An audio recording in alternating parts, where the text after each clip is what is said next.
You're listening to a production of SportsLink Digital Radio. It is a beautiful autumn afternoon here in Muncie, Indiana at Schumann Stadium. Welcome to another broadcast of SL Digital. I'm Alexander Woods, and to my left, the man who will be colorfully illustrating this broadcast today, Ryan Stojetz. How you doing, Ryan? Doing great. Excited for a fun matchup this afternoon. Got great weather here in mid-November. Really looking forward to a fun day. Oh, and a fun day it will be. Can't ask for any better weather. It's football weather, Ryan, so this should be a great matchup. And one thing that I'm also going to be here talking about within this great matchup is Coach Mike Uremovich. And the Cardinals here are 4-0 and at the brink of making history. And a win today would solidify an undefeated season at home, something this program has not accomplished since 2013.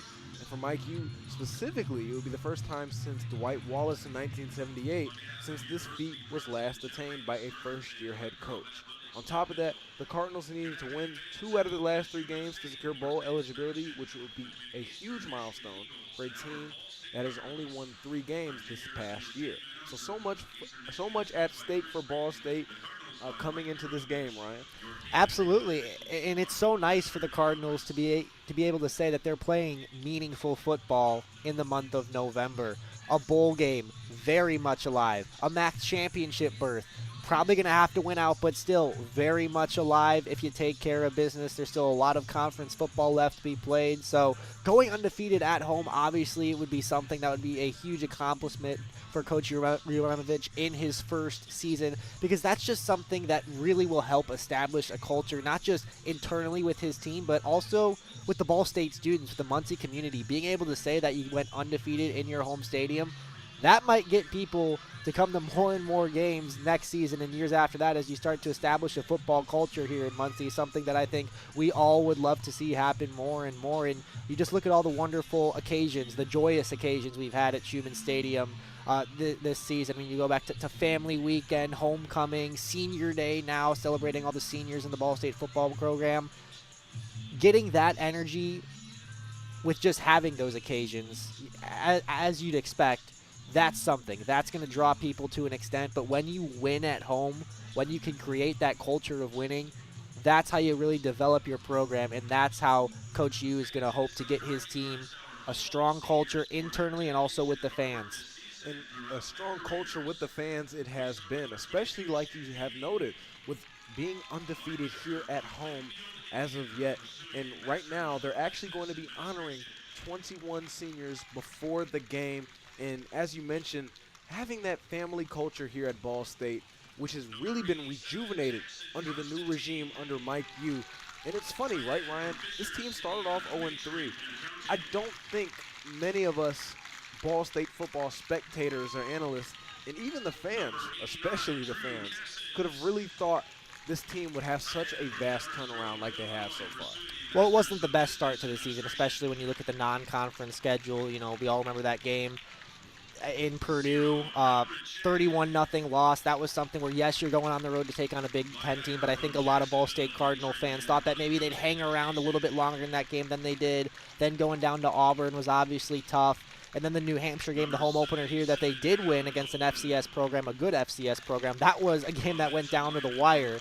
And then the game after that, the final non-conference game, that UConn game, Ball State fought really hard in that game, stayed in it pretty much to the end. I know they did score late in that game to kind of make the game maybe look a little bit closer on the scoreboard than it actually was. But, you know, the thing is, once conference play starts, it's a new season. All of your goals are still in front of you. And since that season has started, that new season of sorts, Ball State has a winning record 3-2 in MAC play, and that's something that has allowed them to stay in contention for a bowl game and still have an outside shot at a MAC championship berth. And 3-2 in conference play, and 3-2, as I wanted to note, after that 0-3 start.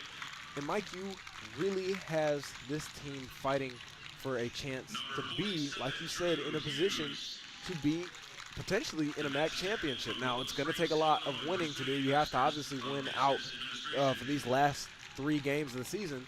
But considering where we were even just a season ago, we only won 3 games.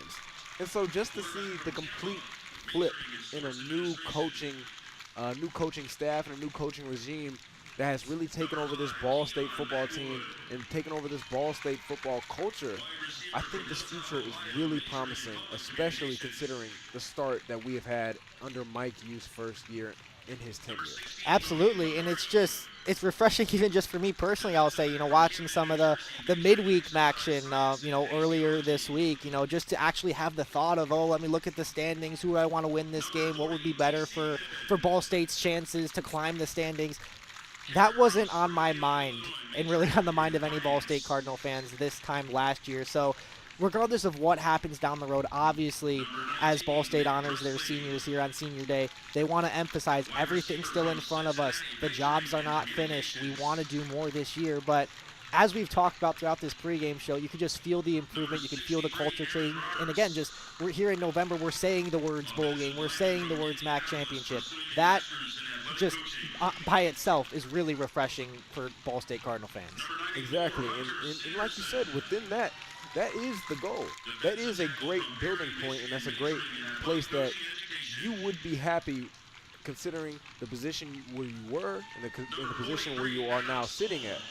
But obviously for Coach Mike Yu, the plateau is not right now. It's not good enough for him, and nor should it be, especially when you're trying to really make a statement. You're really trying to emphasize to your team that there's a lot more work to do and there's a lot more obstacles that we have to climb and a lot more things that we have to get done. And speaking of things getting done, I want to almost turn the direction of the broadcast into a player that has really had such a strong impact in his first year here at Ball State, in Nathan Voris. 11 sacks on the year, one more sack to tie the ball, one more sack to go to tie the season's record, two more sacks to go to tie the season's record at 13. Just talk to me a little bit about his impact here on this Ball State defense. Well, he's been so good. I mean, the stats speak for themselves. I mean, you said it, 11 sacks. And really what really put him on the map was that game against Ohio, the conference opener, where he had 8 total tackles and 3.5 sacks. In that game, he's got at least a sack in each of Ball State's last 3 games. He's an impact player, and I'm really excited to see him go up against this Eastern Michigan offensive line, because Eastern Michigan has allowed just 10 sacks all year, and they've played 10 games this season, so they're only giving up a sack a game. So you've got a strong O-line, and you've got not just one of the best edge rushers in the conference, but someone who's getting national attention in Nathan Voris. I don't know if he's going to reach that record today. Wouldn't put it past him, certainly. I mean, we saw him get 3.5 sacks against Ohio, but with 3 games left in the schedule, I think there's a pretty good chance he at least ties it, just a matter of when.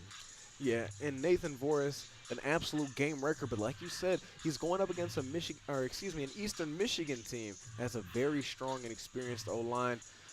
Number 63, Mickey Rolonsky, a preseason All-MAC first-team player, and then Everett Small and Joshua Anderson, one of the better tackles in the MAC conference. That will be an intriguing matchup many of us would like to see.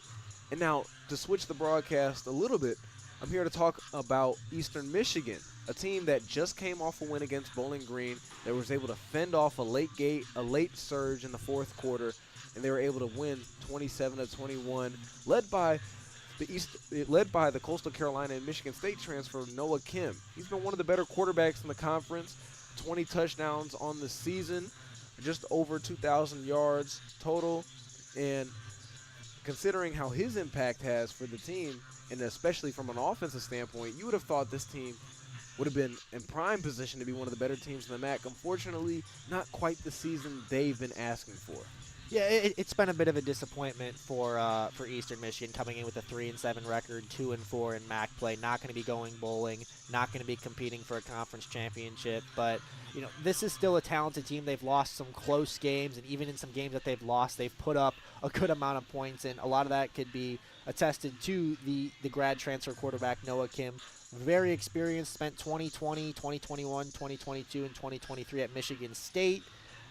Then this past season, 2024, he was at Coastal Carolina, where he played in 7 games, threw for 333 yards and 4 touchdowns there. And then this season, leading the conference in passing yards, completing just over 61% of his passes, 15 touchdowns, just 6 interceptions. And he, like Ball State's quarterback, Kyle Kelly, he can run. He's got 5 rushing touchdowns on the season. So Noah Kim's certainly going to pose a challenge for Ball State in this Ball State defense. And Mike Yuremovich knew that, and during media availability this week, he said that EMU probably has the best quarterback in the Mid-American Conference, referring to Kim. Yeah, and so much at stake for Ball State. And like you said, yes, Eastern Michigan not going to go bowling, but they will be certain to let another team go bowling, and they're going to try to get in the way of that. They would definitely be more than happy to come in here in Schumann Stadium on Senior Day at that and really spoil a lot of the fun and a lot of the goals ahead for Ball State. And now this is an interesting tale of the tape. Both teams adversely mirror each other. Ball State's offense ranks 11th in the MAC, while Eastern Michigan's defense also ranks 11th in the MAC, setting up a true clash of weaknesses where either side could break first and give the other team a much-needed confidence boost in today's matchup. Yeah, it's going to be interesting to see the sort of chess match of these two coaches. You know, Ball State and Eastern Michigan didn't play last year, so there's not as much familiarity per se as maybe some of these teams that Ball State played this season that they also played last year. Also, Eastern Michigan first time playing Ball State in the Coach U era. So it'll be interesting to see how aggressive these teams are, especially offensively. Do they, take shots downfield? Ball State's really not a team that's built to do that early in games, but Eastern Michigan, Noah Kim, just watching the tape, you see his mobility, you see his pocket presence, and really with both of these quarterbacks, Zander, the play is not over until the whistle is blown, because we have seen these QBs, Noah Kim for Eastern Michigan, Kyle Kelly for Ball State, both guys with a lot of experience, and both guys that are really mobile, can keep plays alive, can break sacks, and can make the players around them better. And it's something where the defense has to game plan for their style of play specifically. So I'm excited to see the chess match between these two teams, these two coaches early on, but also how they adjust to each other as the game progresses. Yeah, absolutely. And for this tale of the tape and this matchup specifically, for Ball State, you're going to want to keep Noah Kim in that pocket. You're going to make sure that the running backs, Dante McMillan and Tavier Dunlap, are at bay and they're not running loose on you. And for Eastern Michigan, you're going to try to make sure that you can rule the time of possession. And I know that's going to be a difficult thing for them. Eastern Michigan ranks 121st in time and possession, and if they allow Ball State to really dominate that aspect of the game and run the football and drain the clock and put up, and to be honest with you, they don't have to score a lot, right? Because at the end of the day, if they're able to win that time possession battle and they keep that explosive Eastern Michigan offense off the field, they're going to have a really strong chance at winning. But with that being said, thank you so much for your time. We're going to cut to the game. And for those listening, tune in and enjoy the rest of the show. Victory Honda of Muncie. We're not just another car dealership, and here's why. We stand behind every car we sell and are dedicated to helping our customers save time and money. All our pre-owned cars undergo a rigorous 182-point inspection and come with a 90-day warranty to ensure that you're getting a Victory quality vehicle. Plus, you'll get 2 years of complimentary oil changes and tire rotations. We're part of a top 15 dealership group and have an enormous selection of vehicles with access to inventory at over 45 locations. You always get more for your trade and the best possible rates with us. We have an excellent relationship with hundreds of lenders. Our exclusive Car Doc maintenance and membership program will help you save hundreds of dollars in the process of maintaining your vehicle. Lastly, our state-of-the-art body shop and certified technicians perform high-quality repairs and paint work on most vehicle makes and models.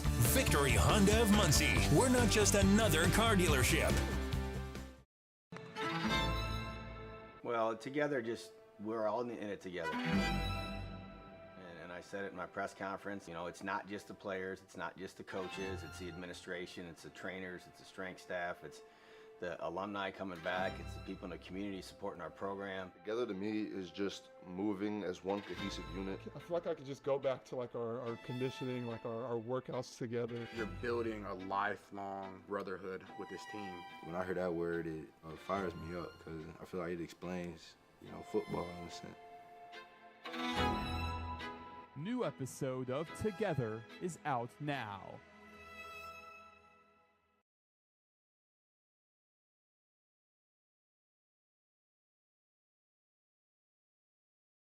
Victory Honda of Muncie. We're not just another car dealership, and here's why. We stand behind every car we sell and are dedicated to helping our customers save time and money. All our pre-owned cars undergo a rigorous 182-point inspection and come with a 90-day warranty to ensure that you're getting a Victory quality vehicle. Plus, you'll get 2 years of complimentary oil changes and tire rotations. We're part of a top 15 dealership group and have an enormous selection of vehicles with access to inventory at over 45 locations. You always get more for your trade and the best possible rates with us. We have an excellent relationship with hundreds of lenders. Our exclusive Car Doc maintenance and membership program will help you save hundreds of dollars in the process of maintaining your vehicle. Lastly, our state-of-the-art body shop and certified technicians perform high-quality repairs and paintwork on most vehicle makes and models. Victory Honda of Muncie. We're not just another car dealership.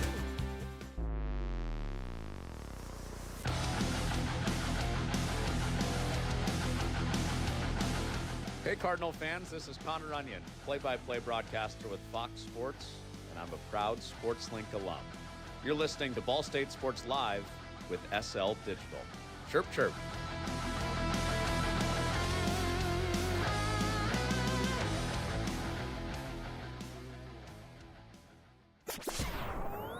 Your home for live Ball State sports, streaming right in your timeline. This is SportsLink Digital.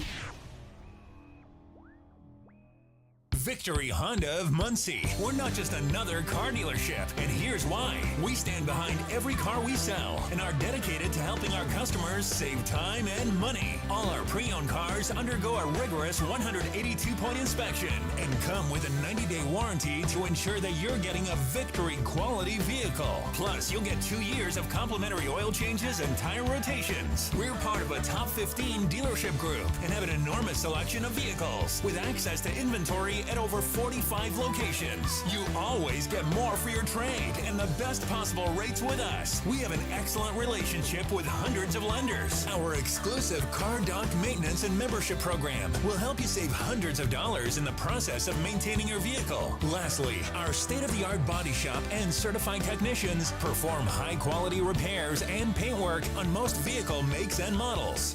Victory Honda of Muncie. We're not just another car dealership. You're listening to Ball State Football, streaming live with SportsLink Digital. Now back to the stadium. The best stories in Ball State sports, plus live broadcasts, right in your timeline. Follow us at BSU SportsLink.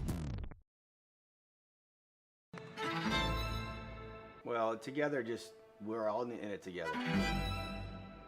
And I said it in my press conference, it's not just the players, it's not just the coaches, it's the administration, it's the trainers, it's the strength staff, it's the alumni coming back, it's the people in the community supporting our program. Together to me is just moving as one cohesive unit. I feel like I could just go back to like our conditioning, like our workouts together. You're building a lifelong brotherhood with this team.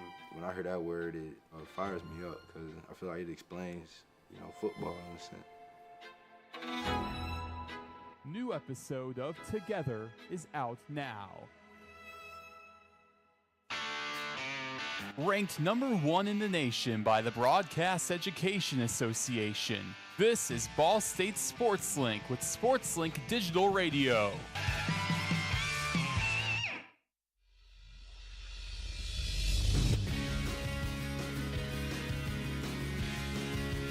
You're listening to Ball State Sports Live with SL Digital. This is Jared Matheny with Summit City Sports and Indiana Tech Athletics, a proud SportsLink alum.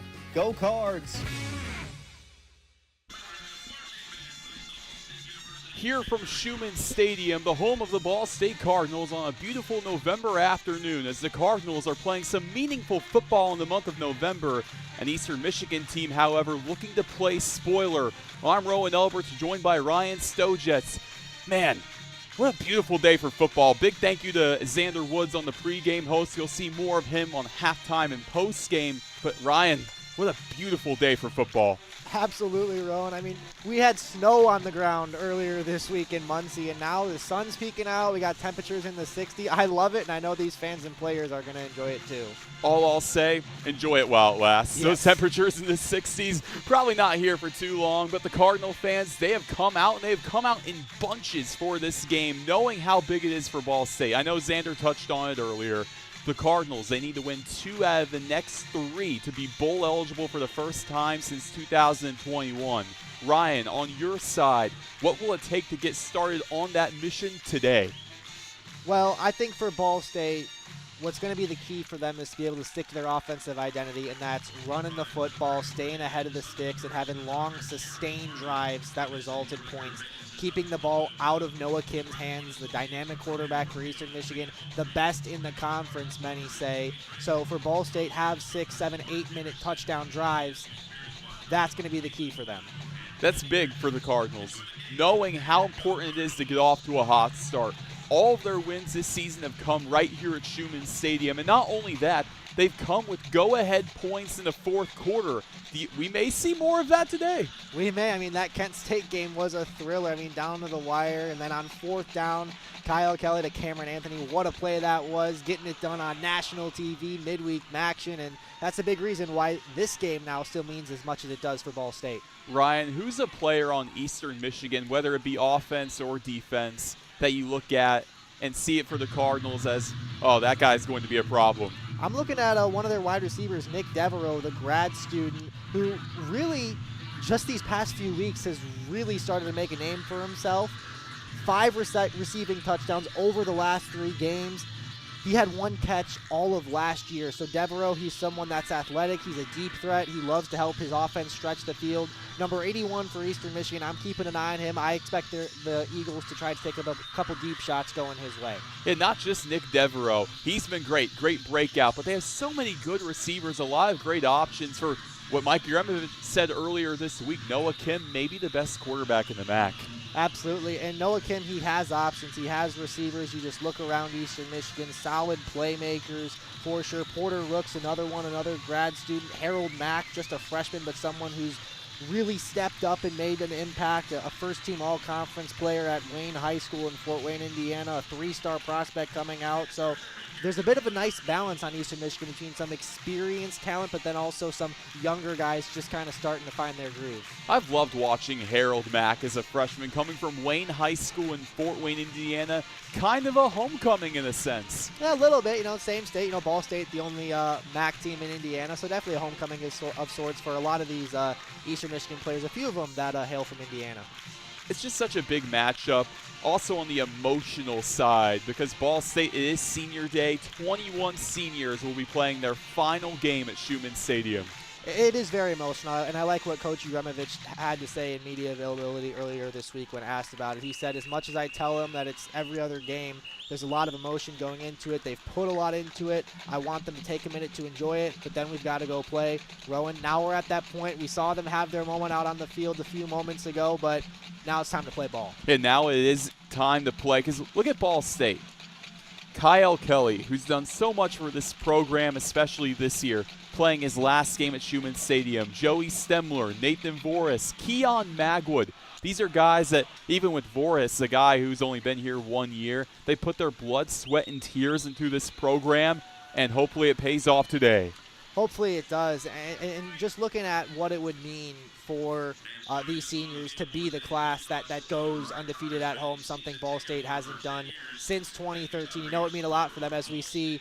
Looks like the whole senior class is going out for the coin toss, at least going out onto the field. Looks like it's just Keon Magwood and Joey Stemler going all the way out to midfield, but the others are lined up maybe about 10 yards in front of the Ball State sideline. Yeah, Magwood, Stemler, the captains today, but all 21 seniors joining them out on the field. You love to see it. Absolutely, you do. You let them have their moment, be recognized. And again, whether you were here like Keon Magwood, the last remaining player for the 2020 MAC championship roster, or you're a guy like Nathan Voris, someone that's just stepped in this year to become part of the Cardinal family. It's great to see this moment, to see these seniors have their moment. And again, this is really the last time. Soak in the emotions, enjoy it, but pretty much after this coin is flipped, it's time to lock in. As we await the official ruling with the coin toss.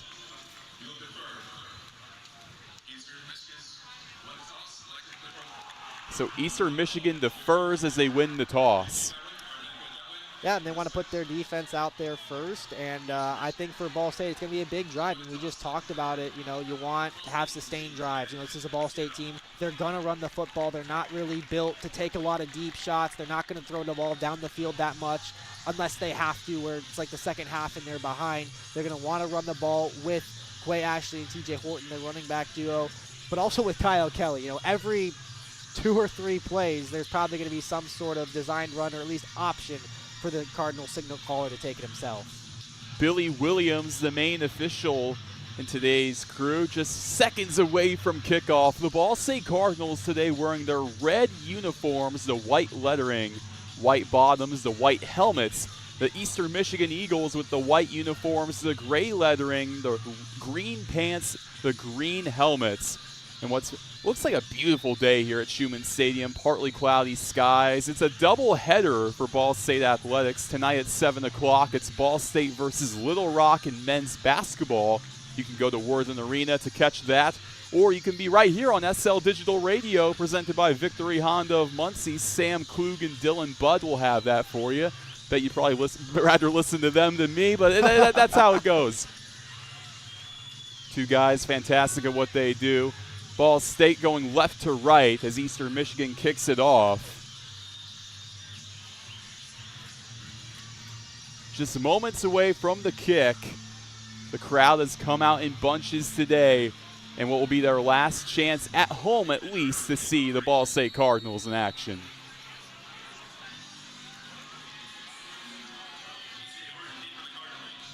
Back deep for the Cardinals, TJ Horton. He's on the right side of the hash. And we are underway here at Schumann Stadium.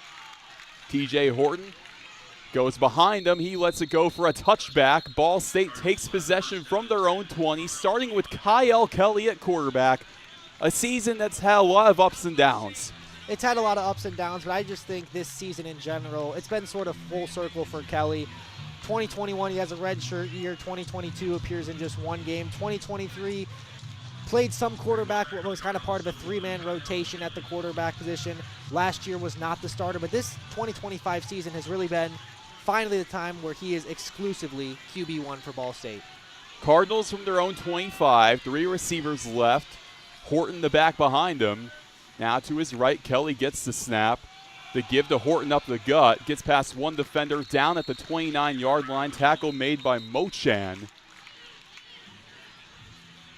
2nd down and 6 for the Cardinals. Really no surprise to see Ball State starting off on the ground. They got TJ Horton, someone who's going to be in those kick return duties as well, but also going to get his fair share of carries. A redshirt sophomore. Really emerged in the backfield last season where he was Ball State's 4th leading rusher. Man in motion, Weatherly. They fake the give to him. Kelly rolls out left, airs it out to the near sideline for Keon Magwood. Goes over his head at the 45. 3rd and 6 coming up. I will say, Roen, I did not expect Ball State to be throwing a somewhat far ball on their second play from scrimmage. You know, trying to get the confidence going for quarterback Kyle Kelly. Again, he's a great athlete. He's a great runner, but maybe not as developed as a passer as someone like, per se, Noah Kim on the other side. But now Ball State quickly in a 3rd down. You have to get that confidence going. No Quay Ashley out there at the running back position to back him up. 3rd and 6, Kelly in the gun, takes the snap. He's off and running, and he is taken down behind the line of scrimmage. A big sack for the Eastern Michigan Eagles. In on there, Sterling Miles amongst other Eagles. Cardinals forced to punt from around their own 25. And that is the 33rd sack that Ball State has allowed this season. They average allowing right around 3.5 sacks per game. And, you know, there's reason for that. Yes, sometimes the protection can be better, but also when you have a quarterback that holds the ball as long as Kelly does in some points, it's bound to happen. And unfortunately for Ball State, it did there, and it's going to be a quick 3 and out. Cardinals punting it away from their own 24. It's Adam Saul, one of the better punters in the Mid-American Conference, going left to right. He lets it rip. Porter Rooks back deep. A fair catch signaled for Eastern Michigan from their own 42. Makes the grab. Now out come the Eagles, led by Noah Kim. Noah Kim, what can you say? Experience, skill, you name it. This is a guy spent 4 seasons at Michigan State, played in just a few games during there. Wasn't really an extended starter for that long. Last year at Coastal Carolina, played in 7 games, threw for 4 touchdowns, but now he's established himself as arguably the best quarterback in this conference. Another dual threat QB. We'll see him on the ground a lot too. He's got 5 rushing touchdowns this year. He really does have a case. Eastern Michigan, their own 42, 1st and 10. Kim in the gun, takes the snap, gives to McMillan. It's a play action over the middle, finds his man, Devereaux, for the first down into Ball State territory at the 45-yard line. And there he is, first play from scrimmage, Nick Devereaux right in the middle of the field. Quick first down for the Eagles as they get to the line somewhat fast. A gain of called about 13 there. So it's 1st and 10 for Eastern Michigan on the Ball State 43. Kim off of that last play action. Ball State has 4 up front. McMillan on his right hip. Signals a man off to his right. It's the give on the pop pass over to King. Over at the 40, gets past one defender, gets the first down and more over towards the 30. Eastern Michigan, call that Harold Mack right there off of that pop pass and through to his right. And he broke a tackle in the backfield. I think that was Eccles who almost got to him. Couldn't quite bring him down. 2 plays, 2 first downs for Eastern Michigan. The Eagles are hot early at the Ball State 30, 1st and 10. Kim, he gets it, hands off to McMillan, cuts to his left, gets past one defender, slides down at around the 22. They mark him down at the 23, so it'll be 2nd down and 3 to go. McMillan coming off a 100-yard rushing performance versus Bowling Green, his 4th 100-yard plus rushing game this season. He has been a very solid option for them. Eagles in the gun with Kim. McMillan on the left hip. Ball State 3 up front. There's the give. Pass off to the right to the far sideline. Hauled in at the 16. It's fumbled and dropped. It was Wheeler who had it. The Cardinals came in with a big hit from DeJuan Eccles. The question is it a catch and a fumble? They're discussing it, or is it just a drop pass? Live, Roen, I thought catch and fumble, and credit, either way, tight end number 87, Joshua Long, for having the awareness to fall on that one and keep it with his team's possession. Still haven't seen a signal. Yeah, still awaiting that signal. It would be a first down for the Eagles if that is the catch and fumble. So it is a first down for the Eagles, a catch and a fumble. So that's a big play for Joshua Long, the tight end, to fall on that ball. Something to note here is Eastern Michigan's inside the 20. They are a perfect 31 of 31. They've scored in some form on every trip into the red zone this season. 31 for 31. Remarkable. They look to continue that on 1st and 10. It's a QB keeper. Dump off to the left for Kim, over to McMillan. Has it outside the numbers at the 10. He's wrapped up around the 9-yard line by Ashton Whitner. So inside Ball State's 10 here on 2nd down. And it's a great play design because you have Kim out there running the option. They also had both running backs out there with McMillan, who got the ball, and then also they had Tavier Dunlap in the formation. So many guys who have a threat to run the football. Ball State doesn't know what to do. 2nd down and 2 for the Eagles at the Ball State 9. Kim in the gun. Motions Mack to his right. They fake the give to him. They give it to McMillan up the middle. Leaps forward towards the end zone. He's down inside the 1. That's a first down for the Eagles. Yeah, that ball is spotted, the half-yard line, if that. From here, the nose of the football is almost on the goal line. See what Eastern Michigan does here. Now, you know what, Ryan? It's a game of inches. It is. And, a little interesting here. We're lining up in the shotgun here, so Kim's going to have options. 1st and goal inside the 1. Mack motions to give to McMillan up the gut. He's stopped right at the goal line. Do they give it to him? No. Cardinals stand tall there. 2nd and goal to go now. And that's the question. Sometimes people say, you're a half yard, if that, away from the goal line. Why are you having your quarterback, get the ball 5 yards back? Do you just want to line up under center, have Noah Kim leap up in front of the goal line? Or do they maybe respect Ball State's defensive front too much, or they don't want to do that? They got an interesting formation here. Look at this. We have Dunlap under center. Long motions left. He takes it right up the gut on the Wildcat. Does he get in? We await the official ruling. There's a scrum at the goal line. They call him short. Chris Creighton wanted it all with that call there with the play. Man, Tavier Dunlap in the Wildcat.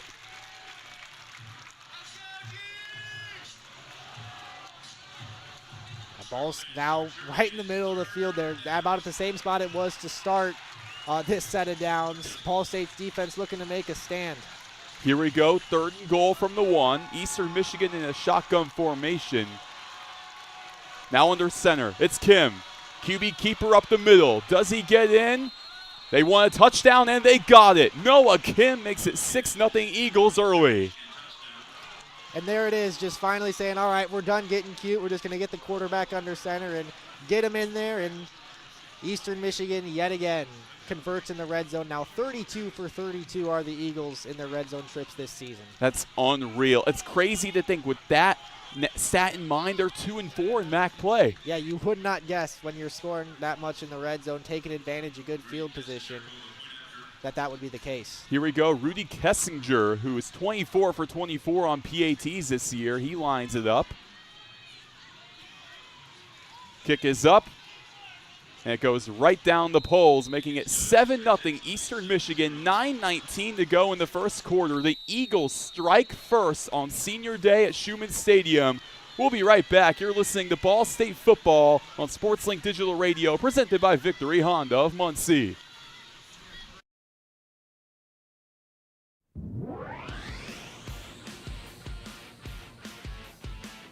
You're listening to Ball State Sports Live with SL Digital, the best student radio channel in the country. This is Jack Kaiser. I broadcast for Big Ten Network, and I'm a proud SportsLink alum. Chirp, chirp.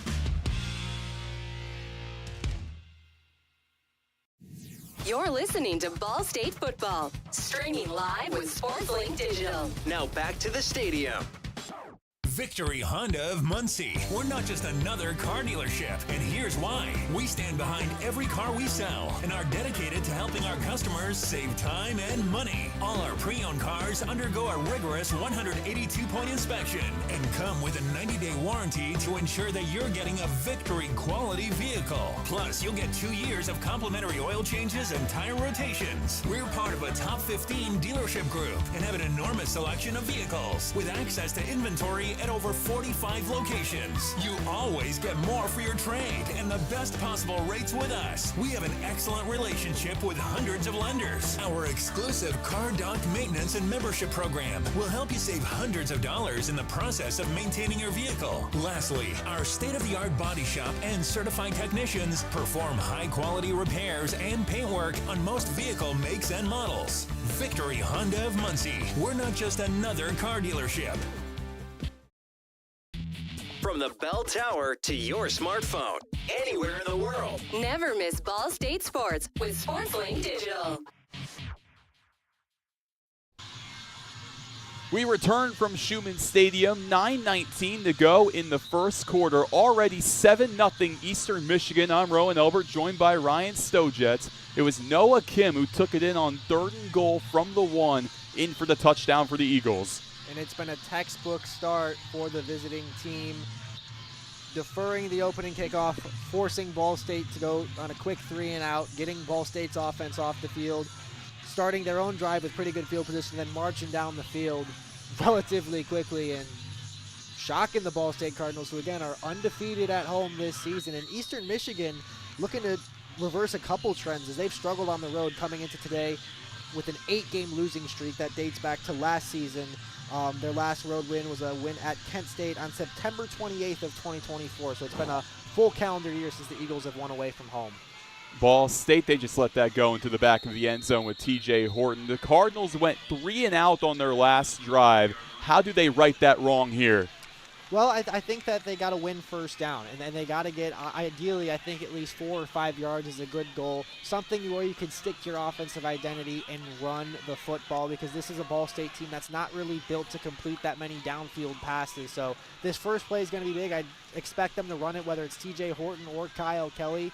Likely going to keep it on the ground just because that's what Ball State tends to do. We'll see what happens. Cardinals from their own 25, moving left to right. Kelly in the shotgun. Horton to his right. They motion Weatherly. They give it to him on the end around outside the hashes on the right side at the 30. Gets to the 34 as he stumbles forward. Should be enough to move the chains. Looks like they call him just short, so it'll be 2nd and 1 from the Ball State 34. And there's some offensive creativity, getting 9 yards there, getting the slot receiver in motion on the jet sweep. Now 2nd down and short. Playbook should be pretty open here. You have flexibility because you figure if it doesn't work out, you can pick it up on 3rd and short. Eagles have 4 up front. Cardinals 3 receivers left. Shotgun snap to Kelly. They give it to Horton to the right. Has enough for the 1st down. Sheds a tackle at the 40 outside the numbers. Finally brought down at the 47 by Tyrell Martin for Eastern Michigan. A 1st down for the Cardinals. TJ Horton getting it done there. He sure is, and you saw him take a hit and take it with confidence, and now the Cardinals, now you get that 1st down, you can maybe take a deep breath a little bit, understand that, it's about the process. It's a long game. Haven't gotten the start we wanted, but this is a Ball State team. They've overcome some adversity. Think back to the Ohio game. That was a disastrous start, but they overcame a huge deficit and won that one late. After the gain of 13, Cardinals 1st and 10. They give it up the middle. Gets down around the 48-yard line on the other side, so call that a gain of about 5 for Ball State there. And those are the type of runs that are going to keep the Cardinals with the run game. If they can pick up 4 or 5 yards at least on the ground, they are more than happy doing that. And again, as we talked about, what's going to be the key to Ball State's success is long, sustained offensive drives. If the Cardinals could take half a quarter and score a touchdown, that would be great for them. 2nd and 5 from the 48. They give it up to Horton up the middle. He's stifled at the 50-yard line. Looks like he gets to just around the 49, maybe even loses yardage. Looks like they call him right at the line of scrimmage. So 3rd and 5 in Eastern Michigan territory at the 48. And on that play, they had Eric Weatherly, the slot receiver, who got that jet sweep a few plays ago in motion, maybe trying to get Eastern's defense to think they were doing that again, but the Eagles didn't bite. 3rd down and 5 at Eastern Michigan's 48. Whistle blown. The officials will converge. They go over towards the ball right at the Cardinal head, maybe discussing the placement of it. Well, that was a quick conversation. We're back into the action. Cardinals 3 receivers left. Shotgun formation. TJ Horton on the right hip of Kelly. Claps his hands. He gets it. Fires over the middle to Kewan Magwood on a slant. Comes back to get it. To the 40. Has the 1st down and more. Green grass in front of him. Knocked out of bounds on that far side around the 25-yard line. Big 1st down for the Cardinals. And where Magwood caught that ball, he was probably maybe a yard short of the 1st down, but having the awareness to spin away from where the defenders were and skate down the sideline for a big gain. They have him down at the 29. Keon Magwood, a big completion there for Ball State to get the 1st down. On the left hash mark, they move left to right. Cardinals trailing 7-0 with the clock ticking under 6:30 to go in that 1st quarter. Hamilton motions left. They give it to Bonds up the middle. Cuts to his left. He's stripped down towards the 27. Jalen Bonds, a freshman running back, true freshman, as there is a flag on the play after the fact. Might be in the area of holding. The officials converse. Ball State players signaling that this might be a defensive penalty. No signal from the officials yet. Yeah, we'll have to wait and see.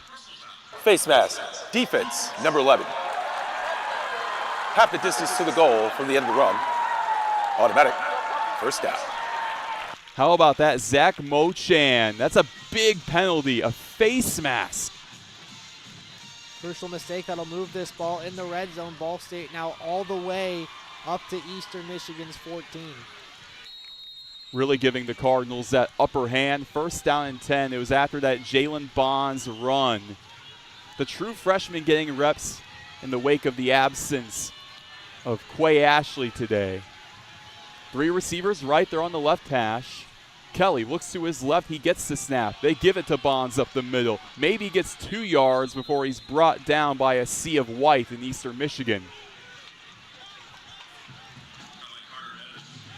Ball State's a team their red zone trips, 13 for 17 on the year in terms of scoring. But if you're the Cardinals, you want 6 here, you want to answer. And I think back to how the Kent State game started, Roen, where the Cardinals got the turnover on downs, great starting field position, nearly started the drive in the red zone, but only came away with 3. You need to have 6 when you get this far down in the field. So they got a gain of 1. 2nd and 9 at the Eastern Michigan 13. Kelly rolls out left off of the fake give to Weatherly. Fires over the middle. It is intercepted inside the 3-yard line by Eastern Michigan.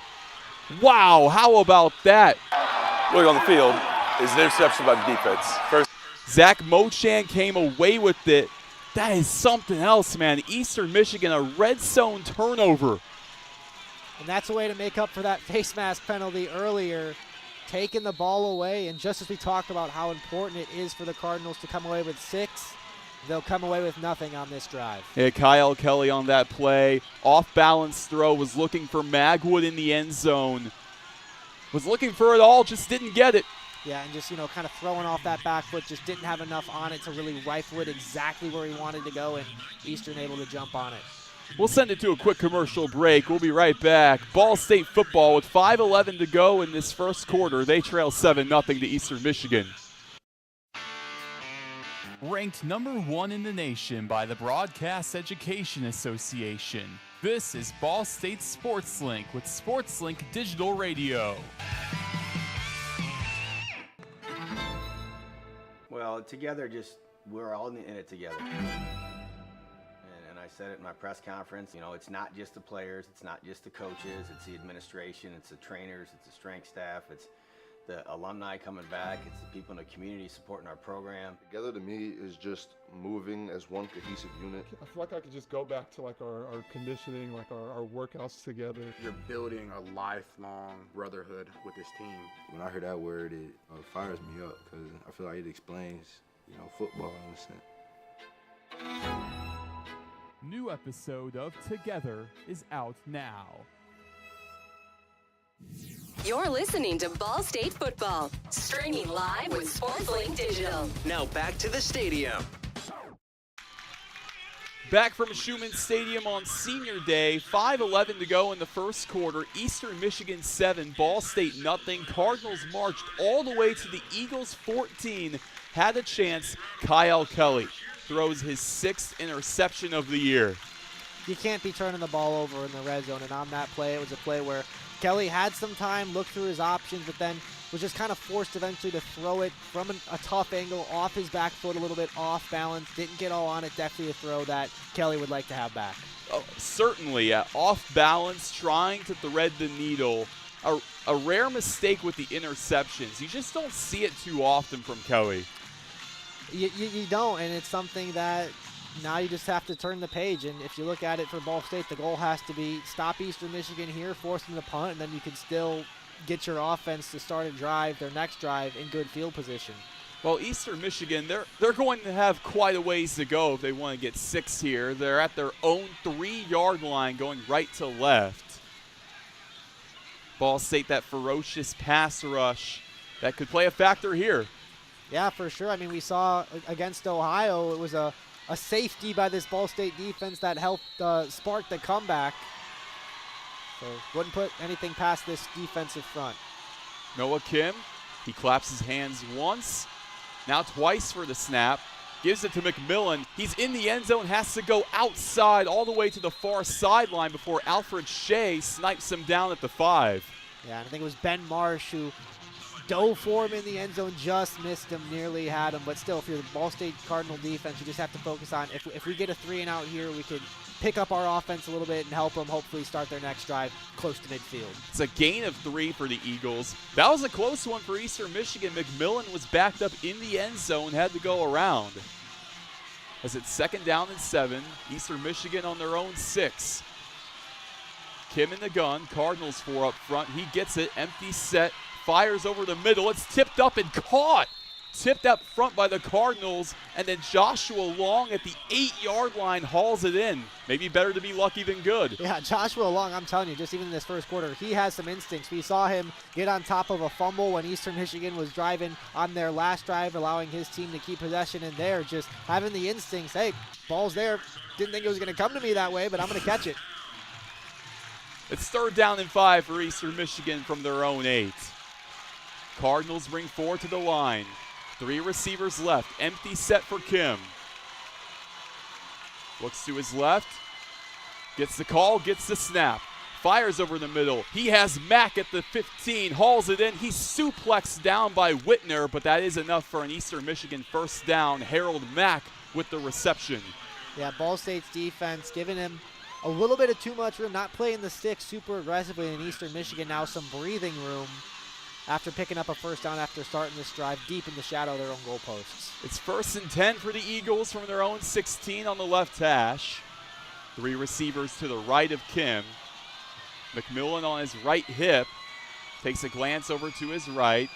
2-step drop back, fires to the far side, hauled in by Long. He stumbles to the far sideline, gets towards the 29-yard line, so another completion for the Eagles. Yeah, and now this is where the Eagles might get into that not quite hurry up, but maybe sort of huddling a little bit for a second, as it looks like they're just briefly getting together, but now quickly coming to the line here now that they can run a more traditional offense. 1st and 10 from their own 29 on that right hash. Kim, he gets it, hands off to his right to McMillan, works the far sideline, pushed out of play by Gravely, gets maybe a gain of 2.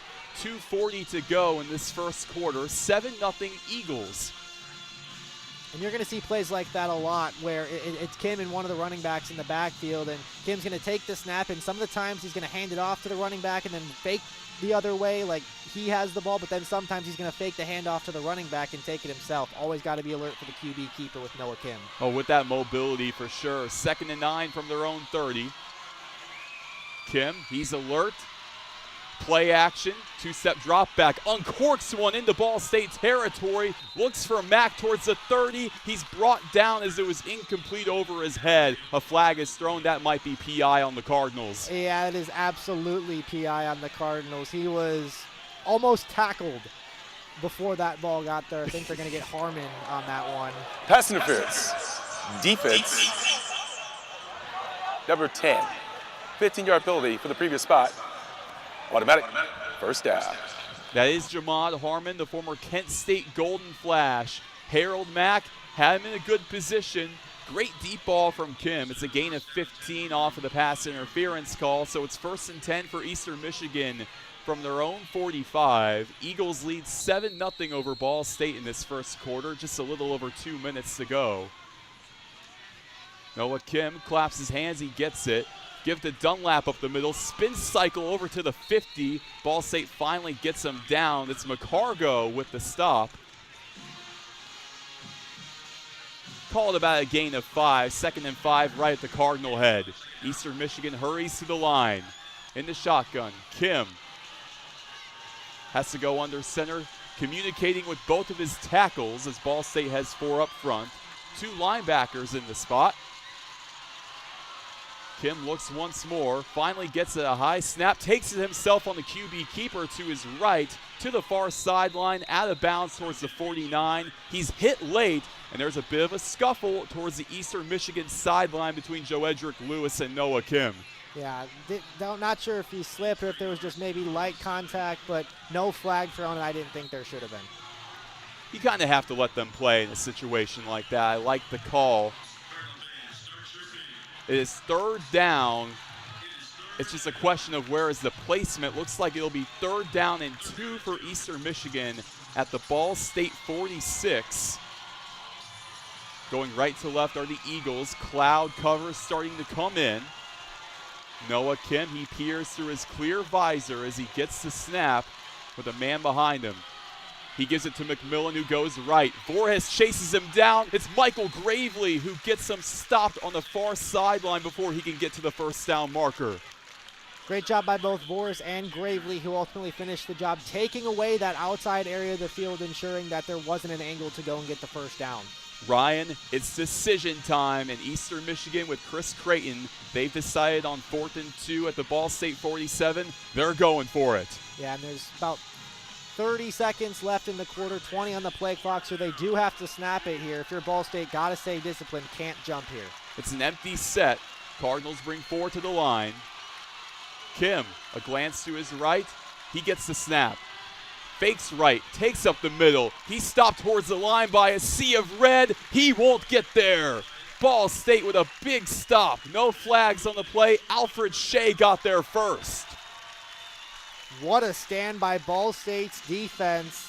And the defense picks up the offense after the red zone interception from Kyle Kelly. The Cardinals get it back with no harm done. It's still 7-0. They call Shea the sniper for a reason. What he's done for the Cardinals as a redshirt senior on his senior day. It's been immense this year.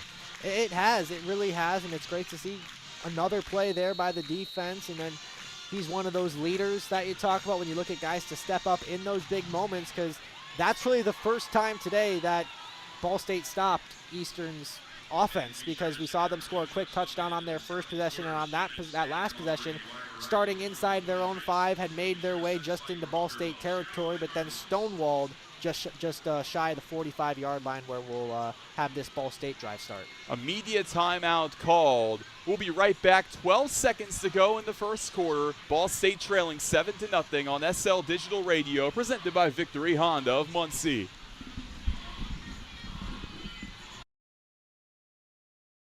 Victory Honda of Muncie. We're not just another car dealership, and here's why. We stand behind every car we sell and are dedicated to helping our customers save time and money. All our pre-owned cars undergo a rigorous 182-point inspection and come with a 90-day warranty to ensure that you're getting a Victory quality vehicle. Plus, you'll get 2 years of complimentary oil changes and tire rotations. We're part of a top 15 dealership group and have an enormous selection of vehicles with access to inventory at over 45 locations. You always get more for your trade and the best possible rates with us. We have an excellent relationship with hundreds of lenders. Our exclusive Car Doc maintenance and membership program will help you save hundreds of dollars in the process of maintaining your vehicle. Lastly, our state-of-the-art body shop and certified technicians perform high-quality repairs and paint work on most vehicle makes and models. Victory Honda of Muncie. We're not just another car dealership.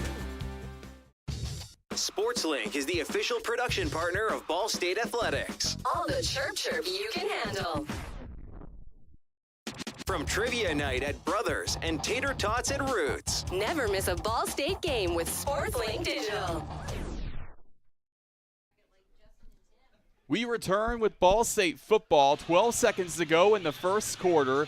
Eastern Michigan a 7-0 lead. I'm Roen Elbert, joined by Ryan Stojetz. A big 4th down stop for the Cardinals at midfield, made by Alfred Shea and company. Big stop indeed, because Eastern Michigan's offense, you could tell they were playing with confidence, because they scored an opening drive TD, but just even seeing their demeanor, they're quick to the line. There's been times where they've kind of shifted into that, not quite 2-minute style speed, but definitely some tempo. You could tell that they were really feeling confident, and a lot of that is because of quarterback Noah Kim, a player who's got a lot of experience. He's a perfect 6 for 6 throwing so far this afternoon. They tried the design run on that 4th and short, did not get it, and now Ball State's going to start with good field position. With just more than likely one play left in this first quarter, where the Cardinals had a 3-and-out, got to the red zone the next drive, interception thrown by Kelly. Here we go, 1st down and 10 for Ball State from their own 46. Kelly in an empty set, hands off to Horton on a pop pass, cuts up the middle towards the right hash, stripped down at the 49 by Solis of Eastern Michigan. Called a gain of 3. And that marks the end of the first quarter. Ball State trailing 7-0 to Eastern Michigan. We'll be right back as you're listening to SL Digital Radio, presented by Victory Honda of Muncie.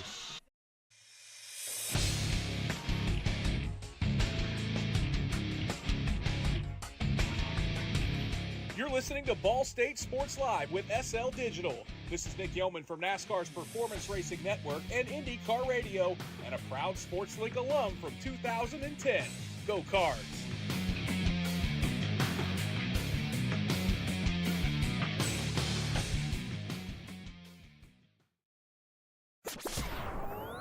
Your home for live Ball State sports, streaming right in your timeline. This is SportsLink Digital.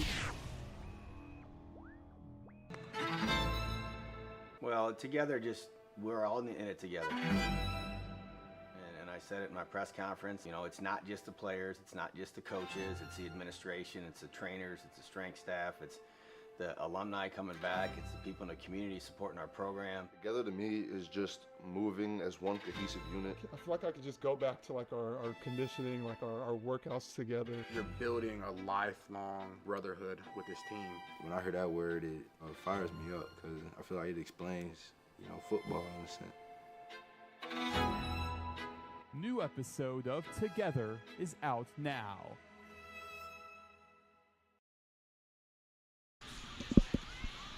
Back from Schumann Stadium, second quarter action. The Ball State Cardinals trailing 7-0 to the Eastern Michigan Eagles. I'm Roen Elbert.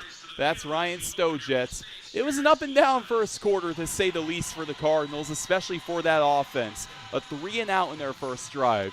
They get to the red zone. Interception thrown by Kyle Kelly. Now on this drive, how do they bounce back? Roen, what I want to see is more of what we just saw to end the first quarter. I want to see some motion in the backfield, some offensive creativity, while also staying true to your run-first identity. We saw in the first quarter, we saw Eric Weatherly, the slot receiver, go in motion, get a jet sweep, take that for a gain of about 9. We saw TJ Horton get a carry after some motion in the backfield. Keep the Eastern Michigan defense on their toes, keep them guessing. They know more times than not you're going to run the ball, but they don't have to always know where it's going to go or who's going to get the football to do so.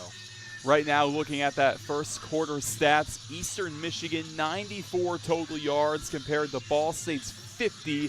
The Eagles had 7 first downs as well, really dominating in all facets on offense. They did. In the Eastern Michigan style of offense, it's different from Ball State. It's probably more pass heavy. It's more take shots downfield. We saw the Eagles get a PI call, taking a shot down the field that allowed them to gain 15 yards because it's not a spot foul in the college game, but still stretching the field, keeping Ball State's defensive backs on their toes. That's what Eastern Michigan's going to do throughout this game. I expect, even if they continue to play with the lead, I still expect them to continue to take at least a shot or two every drive if they can.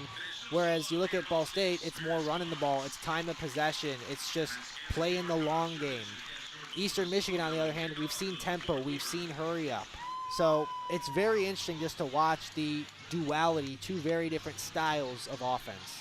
I mean, with that pass interference call, maybe the Cardinals secondary just wasn't used to a deep ball like that, because who's the last quarterback they faced that really had a great deep ball? I think of Ben Finley from Akron, but other than that, you know, who else? Yeah, I mean, it's a great point. As the Cardinals, from their own 49, it's 2nd down and 7. They moved right to left in this second quarter.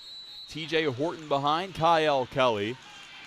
They motion Weatherly to the left. They don't give it to him. They give it to Horton on the right hash. He leaps forward towards the 45-yard line, gets to about the 46. Not enough for the first down. 3rd down and 2 coming up for Ball State. See what the play call is here is a couple substitutions. I think they might be going with, looks like that's Cameron Anthony who had the game-winning touchdown against Kent State last week, about a week and a half ago, because it was a midweek game coming in. We'll see. Wouldn't be surprised if it's a designed Kyle Kelly run here on 3rd and short. They have the freshman back Bonds on the right hip of Kelly on 3rd down and 2. They don't give it to him. Kelly takes it, QB keeper, gets past 1, has Greengrass ahead of him on the far side. Solis pushes him out of bounds towards the 25. 1st down and more for Kyle Kelly. Man, you called it, Ryan. Yeah, I mean, I didn't think he was going to get that many yards. I thought he might just, barely get the first, sneak past the defender, but gets that and then some. And the Cardinals looking to capitalize on this drive, hoping to avoid a similar fate as the last time the Cardinals drove deep into Eastern territory, where it ended in a Kyle Kelly interception. Big carry for Kyle Kelly. Got all the way to the 23. Called a gain of 25 on that run. 1st down and 10 for Ball State. 1st and 10 at the Eastern Michigan 23. Kelly gets the snap. TJ Horton off of the give. Cuts left at the line of scrimmage. He is stifled. A sea of white getting to him. Tyrell Martin the first there. A late hit. TJ Horton wants it. He's not going to get it. Yeah, Ball State thought that maybe that tackle was a little bit more extended than it needed to be after the whistle was blown. Nothing egregious, kind of borderline, could have seen it either way, no call. 2nd down and 10 from the 23, no gain on that play. Ball State trailing 7-0 to the Eagles. 13 minutes and the clock ticking left in the first half. Horton, he's behind Kelly. Looks to his left, gets the snap. Two-step drop back, fires on the left side, looks for Keon Magwood into double coverage. It's incomplete, goes too long. Great coverage by the grad student Joshua Scott. A lot of experience in this Eastern Michigan secondary. Just looking, their 2 starting corners, grad students, and then 2 safeties that are seniors. And Joshua Scott had Magwood the whole way, good, clean coverage, and now Ball State against the sticks here, 3rd and long, likely going to have to pass. 3rd and 10 for the Cardinals at the Eastern Michigan 23. 3 receivers left. Kelly with Horton behind him. Takes a couple steps back. Screen pass over the middle to Eric Weatherly. He's brought down behind the sticks at the 25. A loss of 2 on what looked like a screen pass attempt for Weatherly. Cardinals forced the kick potentially. Don't love the play call there on 3rd and 10. I mean, not just not throwing it to the sticks, hardly getting it to the original line of scrimmage. Not a huge fan of that play call if I'm a Ball State Cardinal fan, because I just feel like you've got to give yourself more of a chance on offense. Here we go, DC Pippin. It'll be a 42-yard field goal. Had his first start kicking in the last game against Kent State. Has a good look at it. A little bit of wind. Kick is up. It has the distance. Will it go? Yes, it will. DC Pippin, that's the longest kick from any Cardinal this year. It is, and you mentioned DC Pippin newly assuming that starting kicker role. He missed a couple of kicks last week, but they were 50-yarders in the cold night that is midweek action. So good to see Pippin knock one through there, and Ball State hanging around. It hasn't been pretty. There was the turnover, there was the 3 and out, but a good drive there, something to build on for the Cardinal offense. Well, Ryan, the Cardinals strike now, down 7-3 with 12:16 to go. We'll keep it right here as we continue on in this first half in the second quarter. Ryan, this is a Cardinal team that really, it seems like they play their best football in the second half. It makes you wonder if they can get some momentum in the first half, what could be? Yeah, absolutely, and I think that what's allowed Ball State to either come back and win some of these games that they've played in, or even just hang around in some of these games, it's complementary football. I mean, I look at the Ohio game. It was something where Ball State was down 2 scores for a while, but the defense just kept them in the game, allowed them to just keep chipping away, and gave the offense a chance at the end. And boy, I mean, that touchdown, that's got to be one of the highlights of the season. That Kelly to Magwood touchdown late in that game to win it. Ball State's first conference win this season, and so I think a game that really got a lot of people's attention, because Ohio is one of the better teams in the MAC. Ohio, they knocked off Power 4 team West Virginia earlier in their season, but then I also looked even more recently, just the Kent State game. Ball State jumps out to an early 10-0 lead, then the offense kind of stalls, but the defense staying strong, allowing them to hang around, giving them a chance to steal the game late, and Ball State's offense, once again, another game-winning drive, as that time it was the Kelly to Anthony touchdown on 4th and 2, giving the Cardinals the win. So it's complementary football, and even just earlier, Ball State turning it over, but the defense getting a stop against Eastern Michigan, forcing the Eagles to turn the ball over on downs around midfield, and Ball State capitalizing to some extent on this last drive, getting a field goal. Not what you want, but you'll take it, and we've got a good ball game going. I think it comes down to the preparation at the end of the day. Mike Yuremovich has these guys prepared for the clutch moment. It's that Coach U culture. I know that's kind of been overstated in the past. Oh, the Coach U culture, how about it? I think that's for a reason, though. I think people talk about it because there really is something special there. Yeah, it is, and Coach U is someone that knows how to cultivate a culture of winning. He comes from Butler, where he went 23-11 over 3 seasons there, and Butler, the 2 seasons prior to Coach U coaching there, went 0-6 in the COVID season, and then 3-8 in 2021. So Mike Yuremovich, no stranger to fostering a culture of winning and doing it fast. So here we go. There'll be DC Pippin on the kickoff duties, going right to left for the Cardinals. 12:16 to go in the second quarter. Fair catch signal just in the end zone for Norman of the Eagles. So at the 25, Eastern Michigan starts. 12:16 to go, 7-3 Eagle advantage.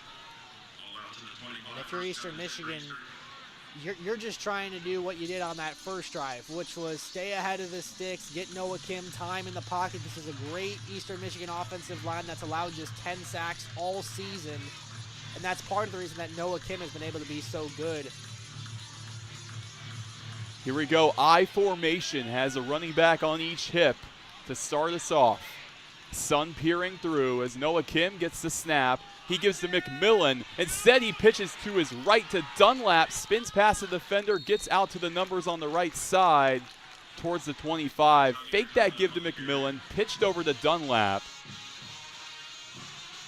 Ball State's defense snuffed that one out, but it's a great formation by Eastern Michigan because you have in the backfield 3 players in Kim, McMillan, and Dunlap who are all very capable of running the football.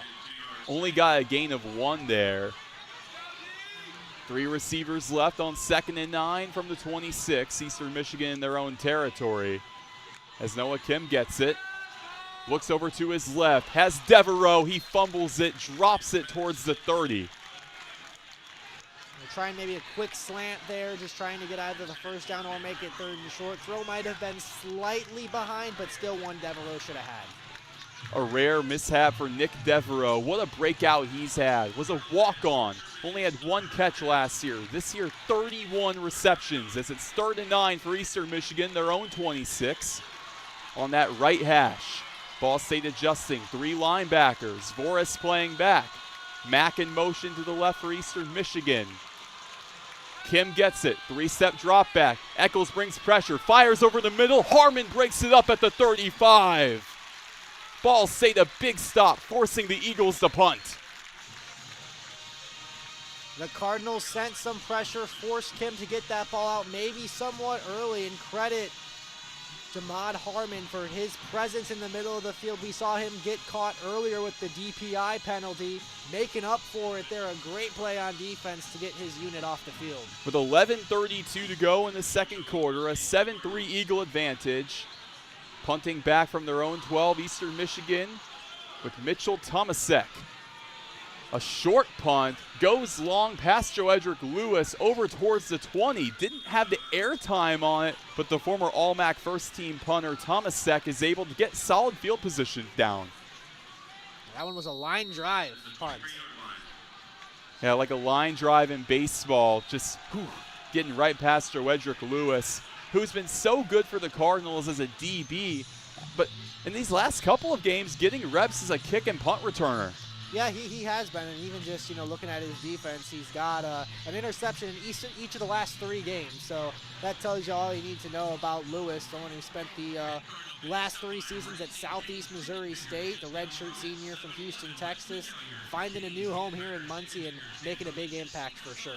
For the best stories in Ball State sports, our latest videos, and SportsLink program information, this can be found at ballstatesportslink.com. Again, ballstatesportslink.com. With 11:24 to go in this first half, 7-3 Eagles. Now Ryan, for Ball State to get the lead on this drive potentially, or just get any points on the board, what do they need to do?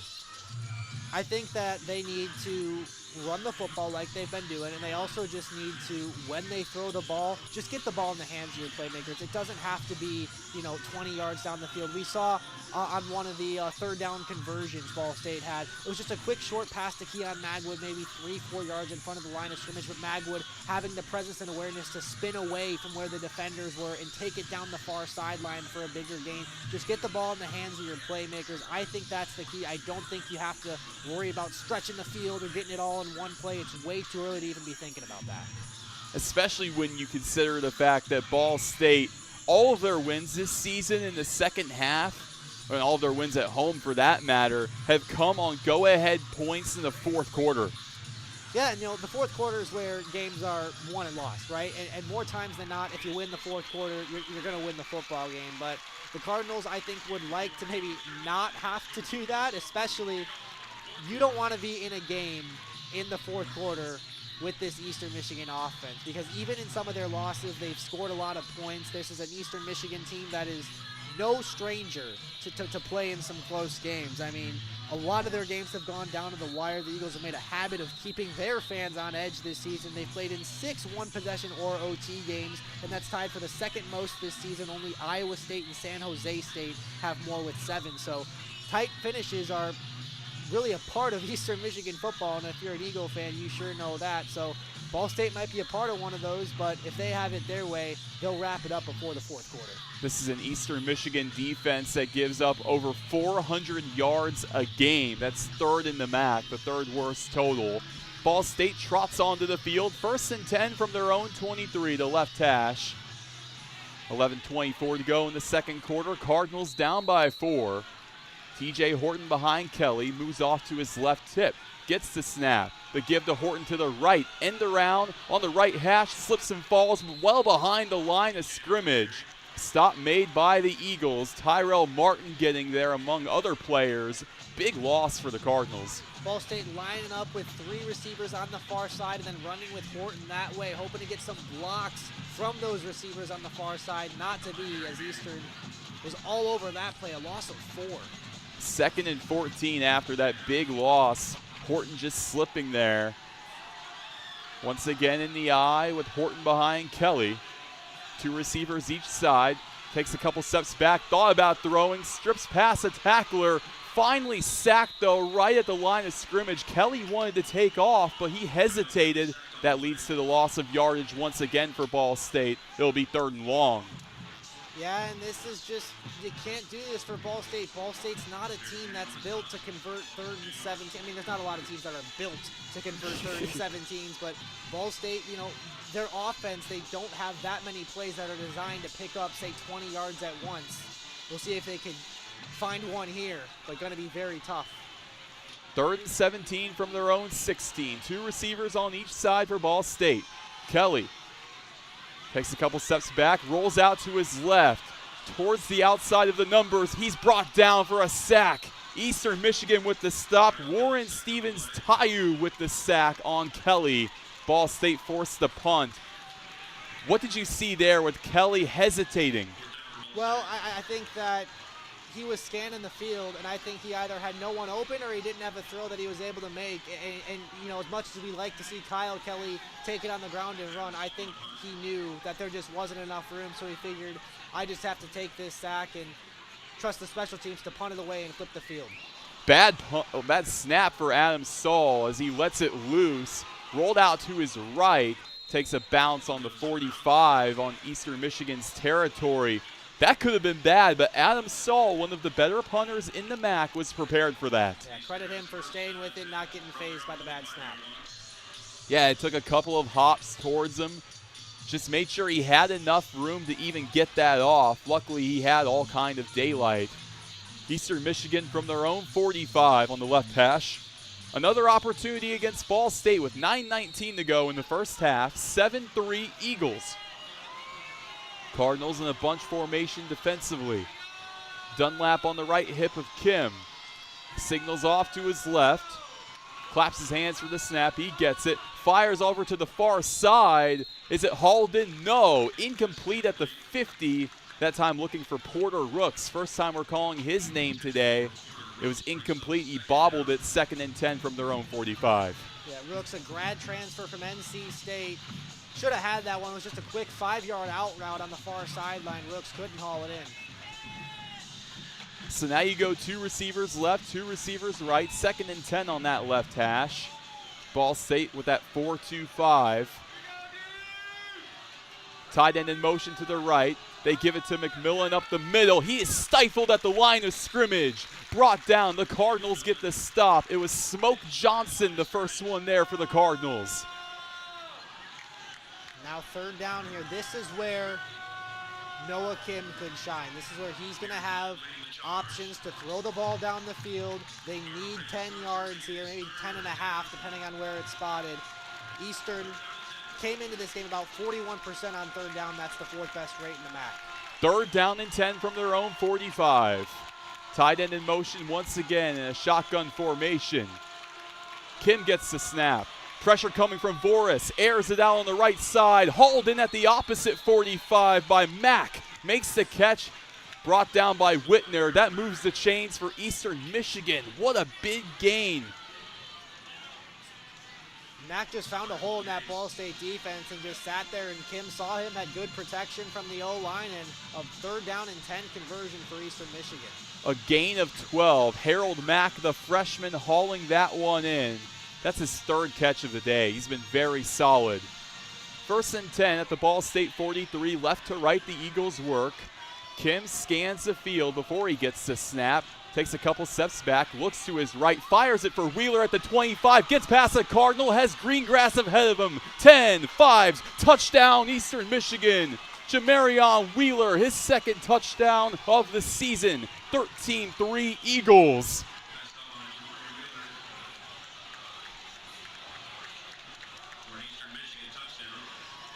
Noah Kim, his 16th touchdown pass of the year. With 7:49 to go in the first half, the Eagles with a 10-point lead, looking to make it 11 here with Rudy Kessinger on the PAT.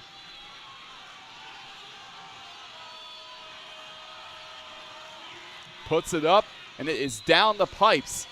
Eastern Michigan 14-3 over Ball State.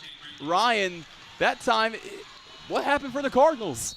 Well, it was a great throw by Noah Kim, finding Wheeler on the near side, and it was just no defensive back had the angle to get him, and he was just able to take it all the way. And Mike Removich is not going to be happy about that defensive series, because the Eagles, much as they did on their first offensive drive of the game, made it look pretty easy after that touchdown. We thought it started out with some adversity for Eastern Michigan, and especially the reason that score is frustrating for Ball State is because a few plays ago, Ball State had Eastern in a 3rd down and 10 right at midfield, couldn't get the stop. A few plays later, it's 14-3. 7:49 to go in the first half, 14-3, Eastern Michigan leading. Head coach Chris Creighton and company, as he's one win away from his 200th career win with the Eagles. We'll be right back with more SL Digital Radio, presented by Victory Honda of Muncie. The best stories in Ball State sports, plus live broadcasts right in your timeline. Follow us at BSU SportsLink. From the bell tower to your smartphone, anywhere in the world. Never miss Ball State sports with SportsLink Digital. Victory Honda of Muncie. We're not just another car dealership, and here's why. We stand behind every car we sell and are dedicated to helping our customers save time and money. All our pre-owned cars undergo a rigorous 182-point inspection and come with a 90-day warranty to ensure that you're getting a Victory quality vehicle. Plus, you'll get 2 years of complimentary oil changes and tire rotations. We're part of a top 15 dealership group and have an enormous selection of vehicles with access to inventory at over 45 locations. You always get more for your trade and the best possible rates with us. We have an excellent relationship with hundreds of lenders. Our exclusive Car Doc maintenance and membership program will help you save hundreds of dollars in the process of maintaining your vehicle. Lastly, our state-of-the-art body shop and certified technicians perform high-quality repairs and paint work on most vehicle makes and models. Victory Honda of Muncie. We're not just another car dealership. 7:49 to go in this second quarter. 14-3 Eastern Michigan lead over Ball State. The Eagles after that 43-yard touchdown pass from Noah Kim to Jamarion Wheeler. Eagles move left to right. It's been all Eastern Michigan so far. The Cardinals on this drive, they look to right the wrongs. Yeah, they do. This is a big, big drive for Ball State. Already down 2 possessions. Went backwards on their last offensive possession. See what adjustments the offense makes. As the Ball State Cardinals get it off of a short kickoff return. That was Cassins that hauls it in at the 24. So Ball State now off of that really short kickoff. Didn't want to go to TJ Horton, I guess, on Eastern Michigan's side. Cardinals look to go the length of the field to get the rights back in their favor. And you can tell Drew Cassins wasn't really expecting the ball to go to him there, so he wisely just fair caught it. Don't want to take any chances. Not at all, especially when you're a big man like that. The tight end has that height. Maybe not the speed, who knows, but typically leave that for your TJ Hortons and Quay Ashleys of the world. We saw TJ Horton run back a kick for a touchdown against Akron, so we know what he can do in the return game, and maybe so does Eastern Michigan, kicking it away from him. Cardinals 1st and 10 from their own 25. It's a jet sweep to Weatherly off to the left. He's brought out of bounds on the near sideline around the 30-yard line. Eric Weatherly, you can just use him in so many different ways. You can. Weatherly, the redshirt junior from Jacksonville, Florida.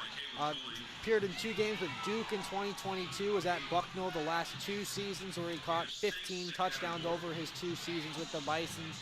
And he's found a nice home here, and I'm liking that jet sweep action with Weatherly. That's already a couple times we've seen it. I think it's a good play that Ball State has in their arsenal. It was a gain of 6. Kelly fakes the pass, takes off to his left. He stumbles forward to the 34-yard line. Barry Manning brings him down. Looks like he doesn't have quite enough for the first down. It'll be 3rd and short. 3rd down and 1 for Ball State. You remember a little bit earlier when Ball State had the 3rd and short, they went to the designed run with Kyle Kelly, and Kelly got the first down and then some. See if Ball State tries that again, but also Eastern might be more alert for it this time. 3rd down and 1. Cardinals at their own 34. Cassins, the tight end, in motion. They give it to Bland, the running back. Does he have enough? Looks like he does not. He is stopped at the line of scrimmage. It was Bonds, the running back, who doesn't have enough, so it's 4th down for Ball State. They bring out the punting unit. Yeah, you got to punt here, and it's disappointing for the Cardinals, but just already down 11 in your own territory, I think you just have so much to lose if you don't get it, because then if you don't, Eastern's already in borderline field goal range, and we saw how well their offense moved on their last drive. I think you hopefully flip the field here with the punt and then trust the defense to have a bounce-back drive. Back deep to receive at the 24 is Porter Rooks. Adam Saul lets it rip from his own 25. High arcing punt, a lot of spin. Rooks hauls it in with a fair catch around the 21-yard line in Eastern Michigan territory. 5:57 to go in the first half. 14-3 Eagles. Just a dominating first half offensively. What can the Cardinals do to finally get some momentum in their favor? Something that would be huge would reverse the trend for Eastern Michigan, and that would be getting to the quarterback. You know, obviously you look at Nathan Boris. Could he get sack number 12 on this drive? That would be huge, but just something to get Noah Kim off of his rhythm, because he's had a great game, 8 for 11 with 112 yards and a touchdown. Something to get Eastern Michigan behind the sticks and just get the confidence going, get some energy back in the Schumann Stadium. 1st and 10 from their own 22. Noah Kim on the fake to the running back. McMillan takes it up the middle, leaps forward. He's down at the 30. Big gain. It's a gain of 8 for Noah Kim and the Eagles. Quick to the line they go. 2nd and 2 from their own 30. Ball State with 4 up front. It's the I formation. A running back to his left, a running back to his right. Kim peers through his visor. And a look to his right. Signals to his tight end Long. He gets the snap. They hand it off to Dunlap up the gut. He's stopped around the 31, gets to the 32. It appears he has enough for the first down. Javier Dunlap, a team captain for Eastern Michigan, moving the chains. And Dunlap, he was a transfer from Michigan, where he spent the last 3 seasons, and he was on that national championship team with the Michigan Wolverines, played in 10 games that season, appeared in 3 as a running back, the rest on special teams, so he was a part of the last champion in the 14 college football playoff era. 1st and 10 from their own 32. Kim fakes the pass to the left, takes off running, brought down around the line of scrimmage by Ball State's Drew Hughes. That's a big accomplishment. Say what you want about Javier Dunlap, but he's got a ring. He does, and just the experience of being around that culture, being in that program, you just know that that's something that's beneficial to bring to a mid-major program like Eastern Michigan. Played for Jim Harbaugh those years. It's 2nd down and 9 for the Eagles from their own 33 on that left hash. 2 receivers each side. It's a shotgun snap to Noah Kim. Pressure coming heavy for the Cardinals. Dumps it off to McMillan at the 30. Spin cycle off of Whitner outside the numbers to the 40. Has enough for the first down. Dante McMillan, the running back, with a big gain. Ball State sent a lot of pressure there, but just a little slip screen to the running back on the near side, knowing that because Ball State sent some pressure, there'd be some space over there. 1st and 10. They give it up the middle to McMillan. Gets about 2 yards before a sea of Cardinal red gets to him, led by Micah Wing. 3:40 and the clock ticking to go in this first half. Ball State 3, Eastern Michigan 14. Both teams have all 3 timeouts left. Eastern Michigan, if you want to run that 2-minute sort of deal, they have the 2-minute warning and all 3 timeouts to get it done.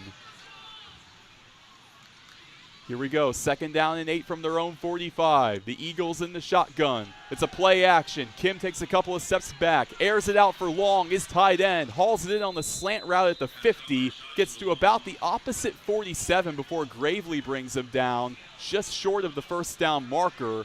It'll be 3rd and short. Going to be 3rd and very short, and if you're Eastern Michigan, remember the Eagles won the opening toss and deferred, so what you're trying to do if you're the Eagles is you're trying to take as much of the clock off on this drive as possible. Now as they do move the chains and give them a first down and then score a touchdown, and then hopefully if you're the Eagles, double up to start the second half. Officials confirmed. They say first down. 1st and 10 now for Eastern Michigan in Ball State territory. Another play action. Uncorks one. Intercepted at the 25 by Michael Gravely. Big turnover for the Cardinals.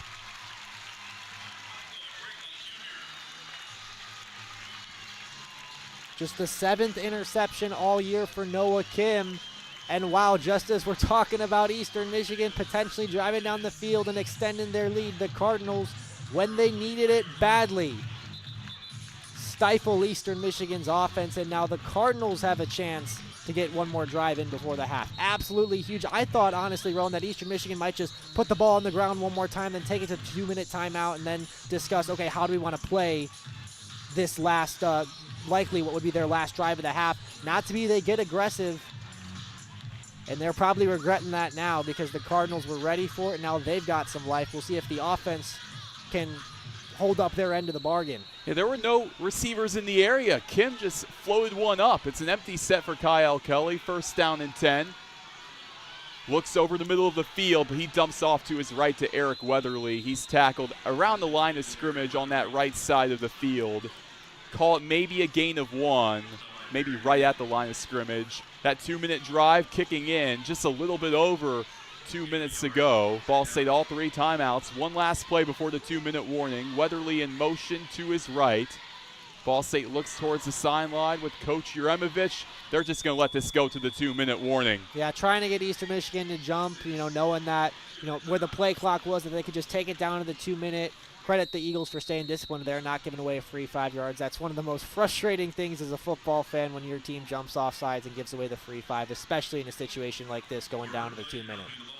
2nd down and 9 will come up after this quick break. You're listening to SL Digital Radio, presented by Victory Honda of Muncie. From Trivia Night at Brothers and Tater Tots at Roots. Never miss a Ball State game with SportsLink Digital. Well, together, we're all in it together.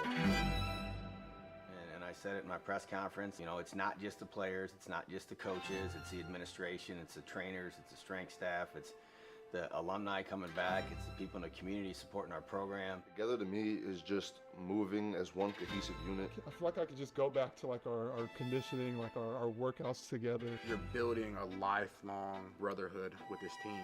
When I hear that word, it fires me up because I feel like it explains, football in a sense. New episode of Together is out now. You're listening to Ball State Football, streaming live with SportsLink Digital. Now back to the stadium. Ranked number 1 in the nation by the Broadcast Education Association, this is Ball State SportsLink with SportsLink Digital Radio.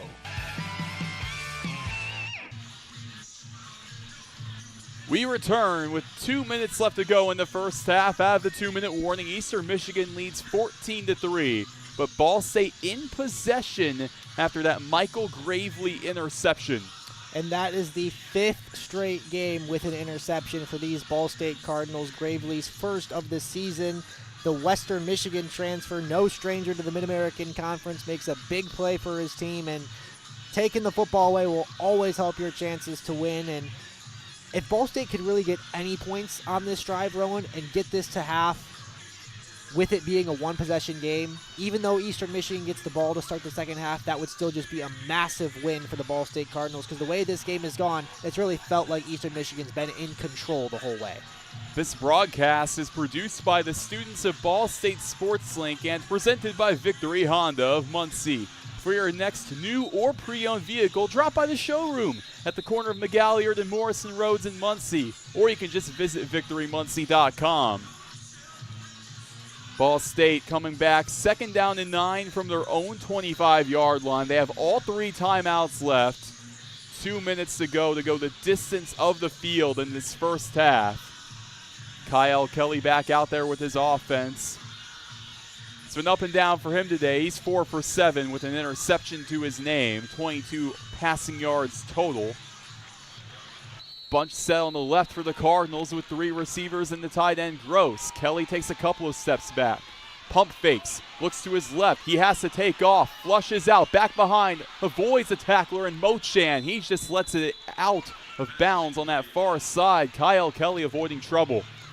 And now Ball State's in a weird spot where it's 3rd and 9. There's a minute 51 left. Both teams have all their timeouts. So where if you don't get this first down, now Eastern's going to have some time to go run a play. And if you're tackled in bounds short of the sticks, Eastern's going to take a timeout. So all of a sudden, it just feels like Ball State has found themselves in 3rd and longer situations just like that. Feels like we were just starting this drive, and now all of a sudden 3rd and 9. Got to make a play here. Really got to keep this drive going. 3rd and 9 for the Cardinals. Kyle Kelly in the gun. Fires over in the middle. One-handed catch from Ty Robinson. Gets to the 29. He's short of the first down, but man, Ty Robinson, what a grab. And Eastern is going to take that timeout, and it was a great catch by Robinson. You love to see him out there on the field making plays. He's had some really unfortunate injury history throughout his time at Ball State. Good to see him healthy here, and what a catch, unfortunately, short of the sticks, and now Eastern is going to take a timeout, force the Cardinals to punt here with still plenty of time left, 1:39 left in the half. Yeah, potential to what's really been all Eastern Michigan already, maybe looking to make this a 3-score game going into halftime. Absolutely, and again, it's the old double-up strategy that the Eagles are going to try to pull off again. I mean, they were going for it on the last drive. Potentially, we thought maybe just try and, take some time off the clock, run it down to the 2-minute timeout, and then, take your shots. But Eastern did that earlier, and that's where Noah Kim threw his 7th interception of the season to Michael Gravely. But unfortunately, doesn't look like Ball State's going to be able to capitalize on that. Adam Saul out there for his 4th punt of the day already. Back deep to receive Porter Rooks for Eastern Michigan at his own 25. From Ball State's own 15, Saul lets one rip. Rooks, he lets it bounce, takes 3 hops over towards that 25-yard line, hauled in at the 24. That's Caden Britton, the long snapper who got there for Ball State, really going all the way. There you go, playing the full field. Love to see it. So Eastern Michigan with 1:32 to go in this first half, a 14-3 lead over Ball State. Noah Kim in the offense that's had quite a bit of success today other than that last drive. The interception thrown to the former Western Michigan Bronco and Michigan State Spartan and Michael Gravely. Noah Kim with Tavier Dunlap, the running back, on his left hip. There are 3 receivers left. The sun poking out now. 1st and 10 from their own 24. Kim in the shotgun. He gets the snap. Cardinals off and running with Vorez on the edge. Caden Johnson gets to him. He just airs it out. Nobody home as Caden Johnson brought the big hit for the Cardinals. But credit Noah Kim for getting that throwaway, but also getting that throwaway to an area where there was a receiver to avoid a grounding penalty. They call him Smoke for a reason. Caden Johnson bringing that pressure on Noah Kim. 2nd down and 10 from their own 24. 1:27 to go. Eagles have 2 timeouts left. Ball State all 3 to their name. 3 receivers left as Noah Kim looks over there, claps his hands, takes a couple of steps back, flushes out left. Now to his right, Cardinals bring pressure with Eccles, throws it away on the near sideline. And I could tell there, Roen, I could tell at least the edge rushers for Ball State, both of them, had a great jump on that snap count. They timed it perfectly. Didn't end up getting to Noah Kim, but you could tell that Kim felt their pressure and never was really able to go through his reads the way he wanted to. Ended up just having to throw that one out of bounds near the Cardinal sideline. 3rd and 10, a minute 21 to go in the first half, 14-3 Eagles. 3rd and 10 from their own 24, Eastern Michigan in possession. Cardinals bring 4 to the line. Stacking the box now. Mack in formation going to the left. Kim gets the snap. Lets it loose over the middle. Wheeler hauls it in at the 36. Still running. Finally tackled on the far side by Will Yates at the 44. Big time completion to Jamarion Wheeler.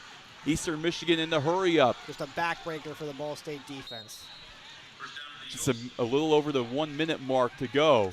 Kim back at it again. Pump fakes over the middle, flushes out right. Eccles chasing after him, outside the numbers at the 45, runs out of bounds just short of the 50, called a gain of 3.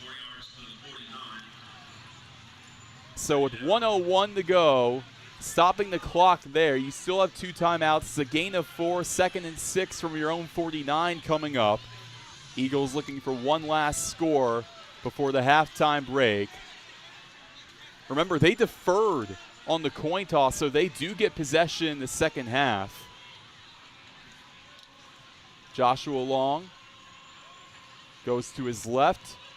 Snap goes to Kim. Boris brings the pressure. He's sandwiched, airs it out far side. It's hauled in by Wheeler at the 30. Moves the chains for the Eagles. Jamarion Wheeler, have a day. And Noah Kim, credit him for staying poised in the pocket again, getting that ball out just in time. If he held on to that ball a second longer, we might be talking about a sack or a fumble. And if you're Ball State's defense, at this point you got to be thinking, hold them to 3, keep it a 2-possession game, as Eastern faced a 3rd and 10 deep in their own territory a few moments ago, it feels like, but now all of a sudden is nearing the red zone at the 28. 55 seconds to go. 1st down and 10 from the Ball State 28. Eagles give it to Dunlap up the middle. Voris brings him down right at the line of scrimmage. It was Beebe and Voris, a pair of seniors, getting there on senior day. And a timeout called by Chris Creighton and company with Eastern Michigan. They have 1 timeout left. 50 seconds to go in this first half. 2nd down and 10 coming up. The Eagles, do you think it's time to get creative here, or do you stick to what's been working? I think you just stick to what's been working. I think you just got to focus on getting Noah Kim time in the pocket and just trusting him to either throw it away or take it and run it himself. And I mean, there's still 50 seconds left. You still have 1 timeout, and here inside of 2 minutes, the clock will stop momentarily for the chains to be reset after any first down. So time really isn't that much of an issue yet. The one thing is, if you're Eastern Michigan, you can't have this drive end like the last one where it was the Noah Kim interception. You don't want to make any mistakes. This is a team that, again, they're not in the red zone yet, but they're perfect when they get in the red zone this season when it comes to scoring. You cannot let that happen. 2nd down and 10 for Eastern Michigan. 3 receivers right. They move the tight end long to the left. In the shotgun, Noah Kim gets it.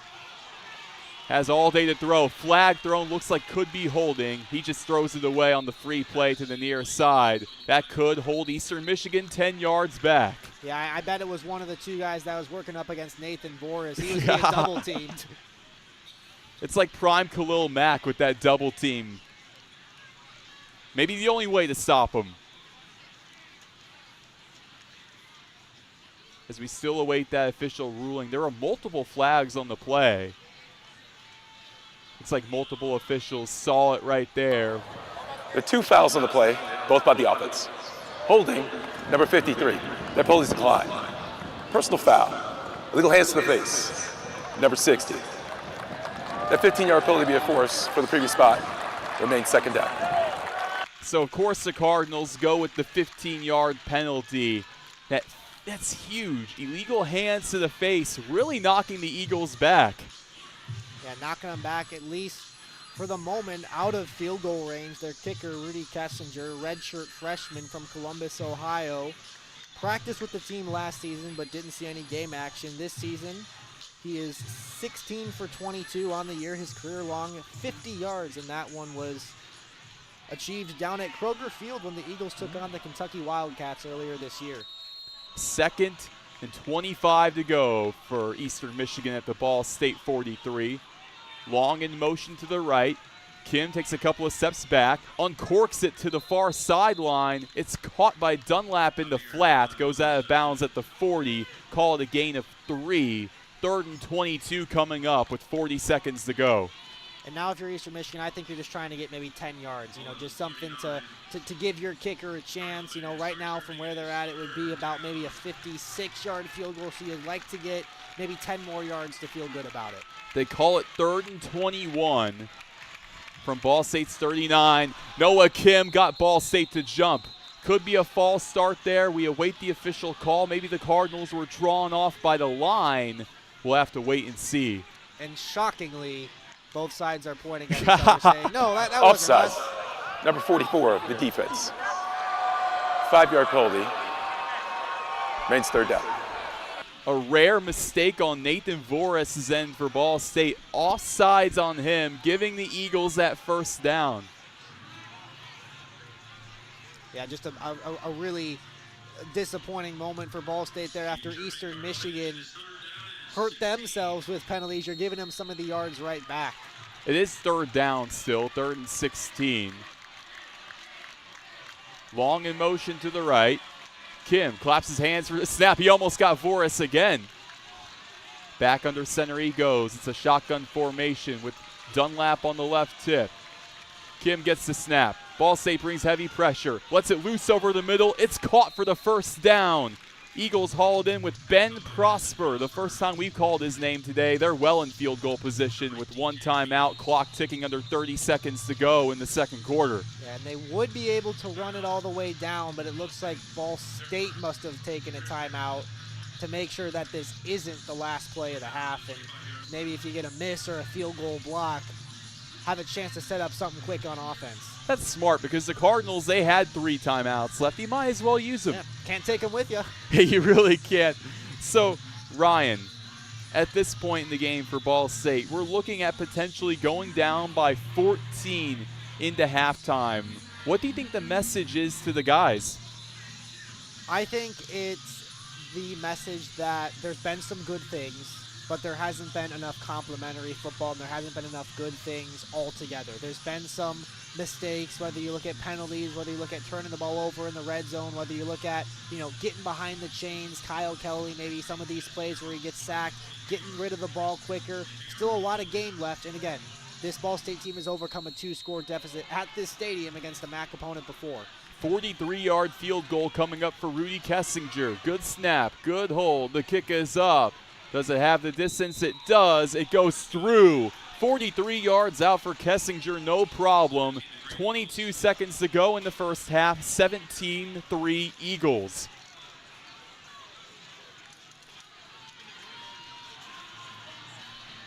Kessinger moves now on to 17 for 23 on the season. Eastern Michigan has been very solid with the field goal numbers.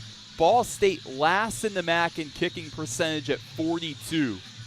Yeah, and that's another thing. It's something that, when you talk about football and stats and comparing teams, it's not something that, is maybe the 1st, 2nd, or 3rd thing that comes to mind. But, how many times are games won and lost because of kicking, either in a late game moment or just throughout a game? You look at the kicking numbers and you look back and say, oh, if we had one of those kicks in the 2nd quarter or 3rd quarter, maybe this would go differently. So definitely something to note that Eastern Michigan's got one of the better kickers in the conference, especially if this one ends up being closer later on.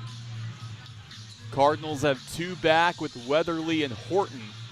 It's boomed away. A high arcing kick towards the far sideline. Cardinals go right to left as Horton has it. At the 20 goes cross body, collides with his own man in Weatherly, brought down at the 22. And with 17 seconds left, I don't know how aggressive Ball State will be here. I think you just say, all in all, let's just get to the halftime, get to the locker room where we can make some adjustments.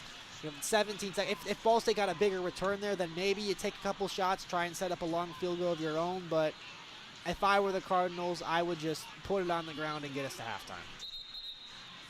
Let's see if Mike Uremovich and company will read your mind, Ryan.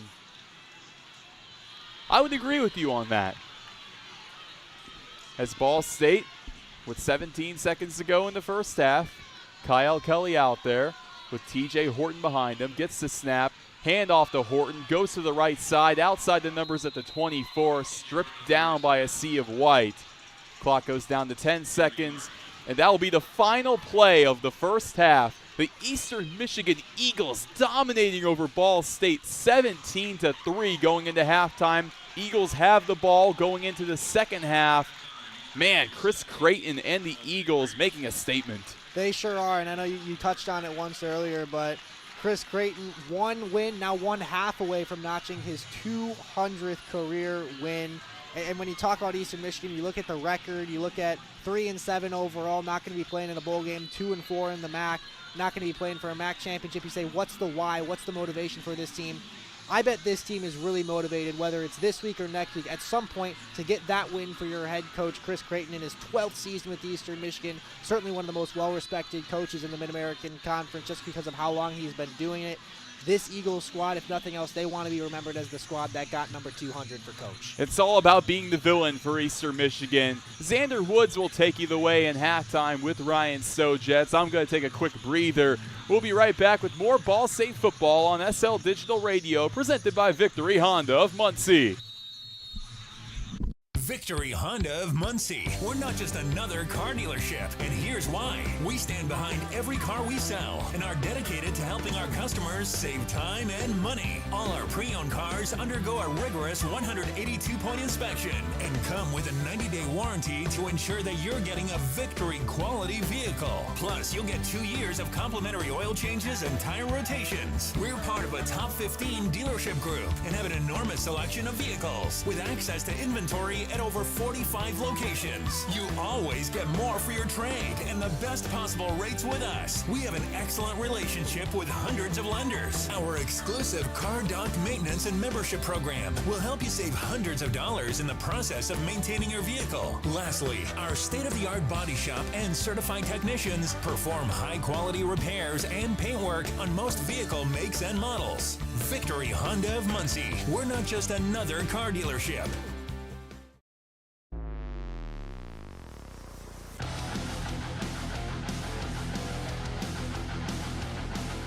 Hey Cardinal fans, this is Connor Onion, play-by-play broadcaster with Fox Sports, and I'm a proud SportsLink alum. You're listening to Ball State Sports Live with SL Digital. Chirp, chirp.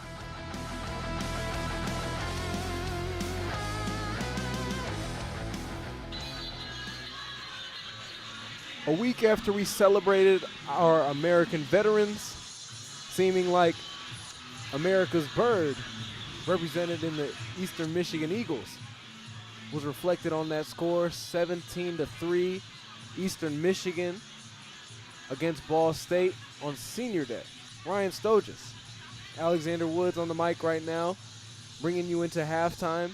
And Ryan, it has been nothing but success on the offensive end for Eastern Michigan.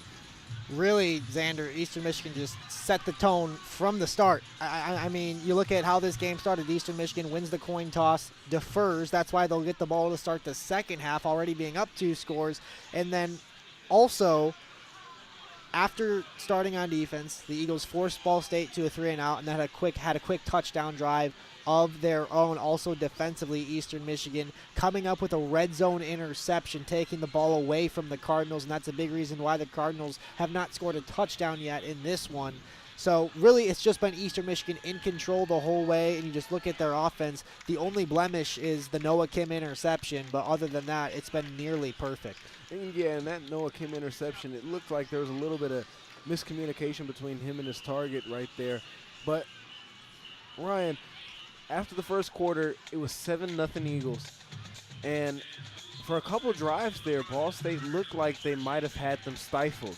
And they were moving the football. They were getting back to running the ball. But Eastern Michigan buckled down, and they responded well.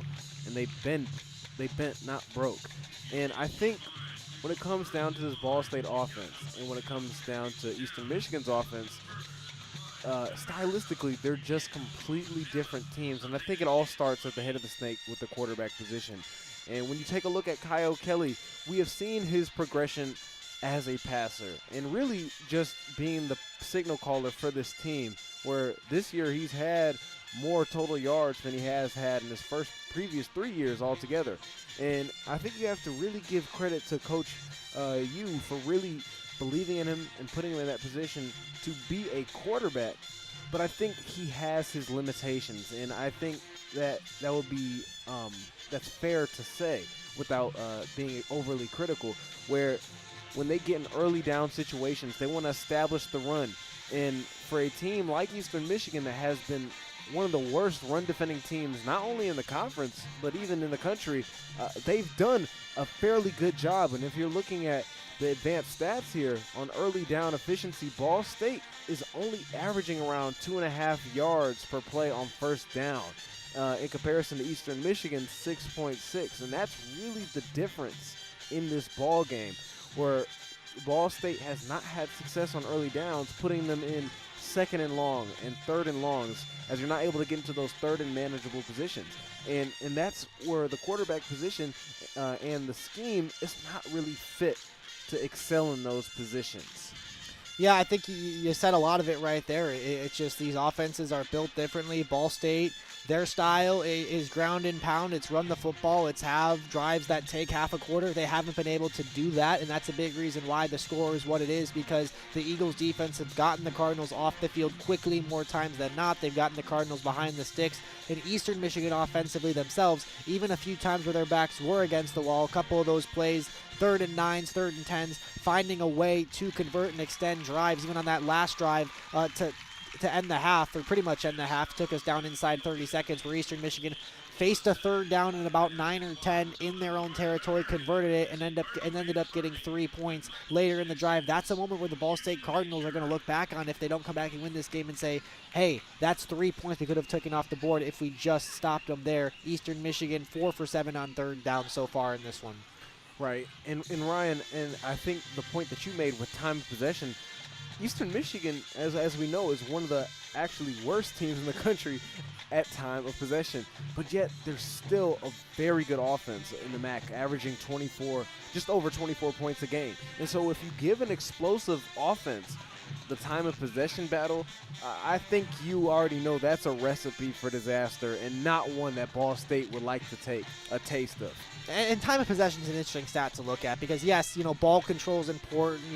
Keeping the ball in your team's control, controlling the pace of play, the rhythm of games, having sustained drive is important. But also, sometimes when your time of possession is low, that could just be because your offense is scoring quickly, and that's what we've seen from Eastern Michigan at times today and throughout their season. We saw, the long touchdown pass to Wheeler. That one I think was about 43 yards. And that one was really probably Eastern's biggest play of the day. It was remarkable.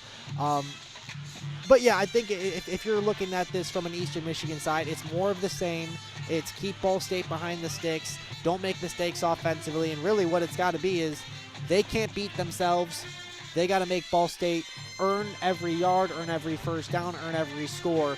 Don't turn the ball over if you're Eastern Michigan. Just play smart football, get the ball in the hands of your playmakers, and if they do that, they should be on their way to victory. If you're the Cardinals, someone's going to have to force a turnover. Like, honestly, I'm even looking at this first drive coming out of the half, whether it's, one of the well-known playmakers like Nathan Voris or someone else, forcing a turnover deep in Eastern territory would be huge, and I think it might be something that has to happen for the Cardinals to get back in this one. Right, and Ryan, you brought up an interesting nugget about time of possession, and typically a team that doesn't have a long time of possession, it means they're scoring. And for Ball State, and like also how you mentioned stylistically, they haven't had a lot of time of possession in this game. But as we know, they're not scoring the football, and I think that also goes back to the point that I was making earlier. When you're a team like Ball State and you're typically trying to rule the time of possession and trying to ground and pound, and you haven't had a lot of success running the football, you're only averaging around 3.1 yards per play. And so one thing coming out of halftime that I would like to see them do is to really get back and reestablish that run game on early downs. And then also, you might want to change the scheme up a little bit when it comes to these passing concepts, because what Eastern Michigan has taken away from this Ball State offense is they've taken away Kyle Kelly's first read. And as we know, Kyle Kelly is a very much one read and go, which is why they have a lot of And to Coach U's credit, they've established a lot of quick plays, a lot of handoffs, RPOs, motions, things that can get the ball out of his hand quickly, because typically what he does, he locks on to his one read. And because Eastern Michigan has locked that down, they're forcing him to play quarterback. They're forcing him to play darts, and they're daring him to throw the football over the middle. And that's not where he's comfortable. That's not his skill set per se. He likes to get out, and he likes to play make, and he likes to really get going and use his legs. However, when he's scrambling out of the pocket, Eastern Michigan's secondary isn't worried about his arm, and they're going to force him to try to throw the ball a reverse field. And that's where you're seeing Ball State really struggle here on these long down situations. Now, on the adverse, when you're looking at Noah Kim, what's been going on with him, he's really been quarterbacking this team extremely well. He's 14 of 20, 182 yards. He threw that one interception, but that was clearly a misconception between the route, and it looked like they were trying to do a levels concept over the middle, and the receiver broke upwards instead of actually staying within that zone that he wanted to throw to. But from his perspective right there, he's played a tremendous game, and one thing that I've noticed between him and his communication with the offensive line is when we got down on the field, I noticed something, that he was warming up with the O-lineman. And it seemed like they have a little bit of a connection down on the field, is when you're seeing that Jeff Knowles, when they switch the fronts and they would like to have like a 6-man or they transition to a 3-3-5, that him and his offensive line are communicating. They're shifting the protections. They're getting more time for him to throw the football, and he's able to really dice this defense apart. And even when the times where we've seen him under pressure, mainly by our guy Noah Voris, he's able to get the ball out quick. And that's really going to have to be something, or some sort of discussion of how to get that ball out of Noah Kim's hand faster, so you can limit those big plays that we've seen so far. Because the one blitz that we have seen, you're able to get 2 incompletions and a punt on their side of the field. Yeah, a lot of good stuff there. And again, yeah, that was an interesting bit about the warm-ups there. You don't often see the quarterback doing drills with the O-lineman. But I think it's clear that Kim and his boys up front, they have good chemistry. They have trust in each other. And I think it's a big part of the reason that they've both performed so well. Again, Eastern allowing just 10 sacks all year. And I think that's a testament to Kim for staying upright, for getting the ball out in time, but also, of course, for the O-line for protecting him. Oh, absolutely. And Eastern Michigan has one of the better O-lines in the MAC. Everett Small, the redshirt freshman, has really stepped up big. And Joshua Anderson with the task of guarding Noah Voris, he honestly, he's played and fared pretty well.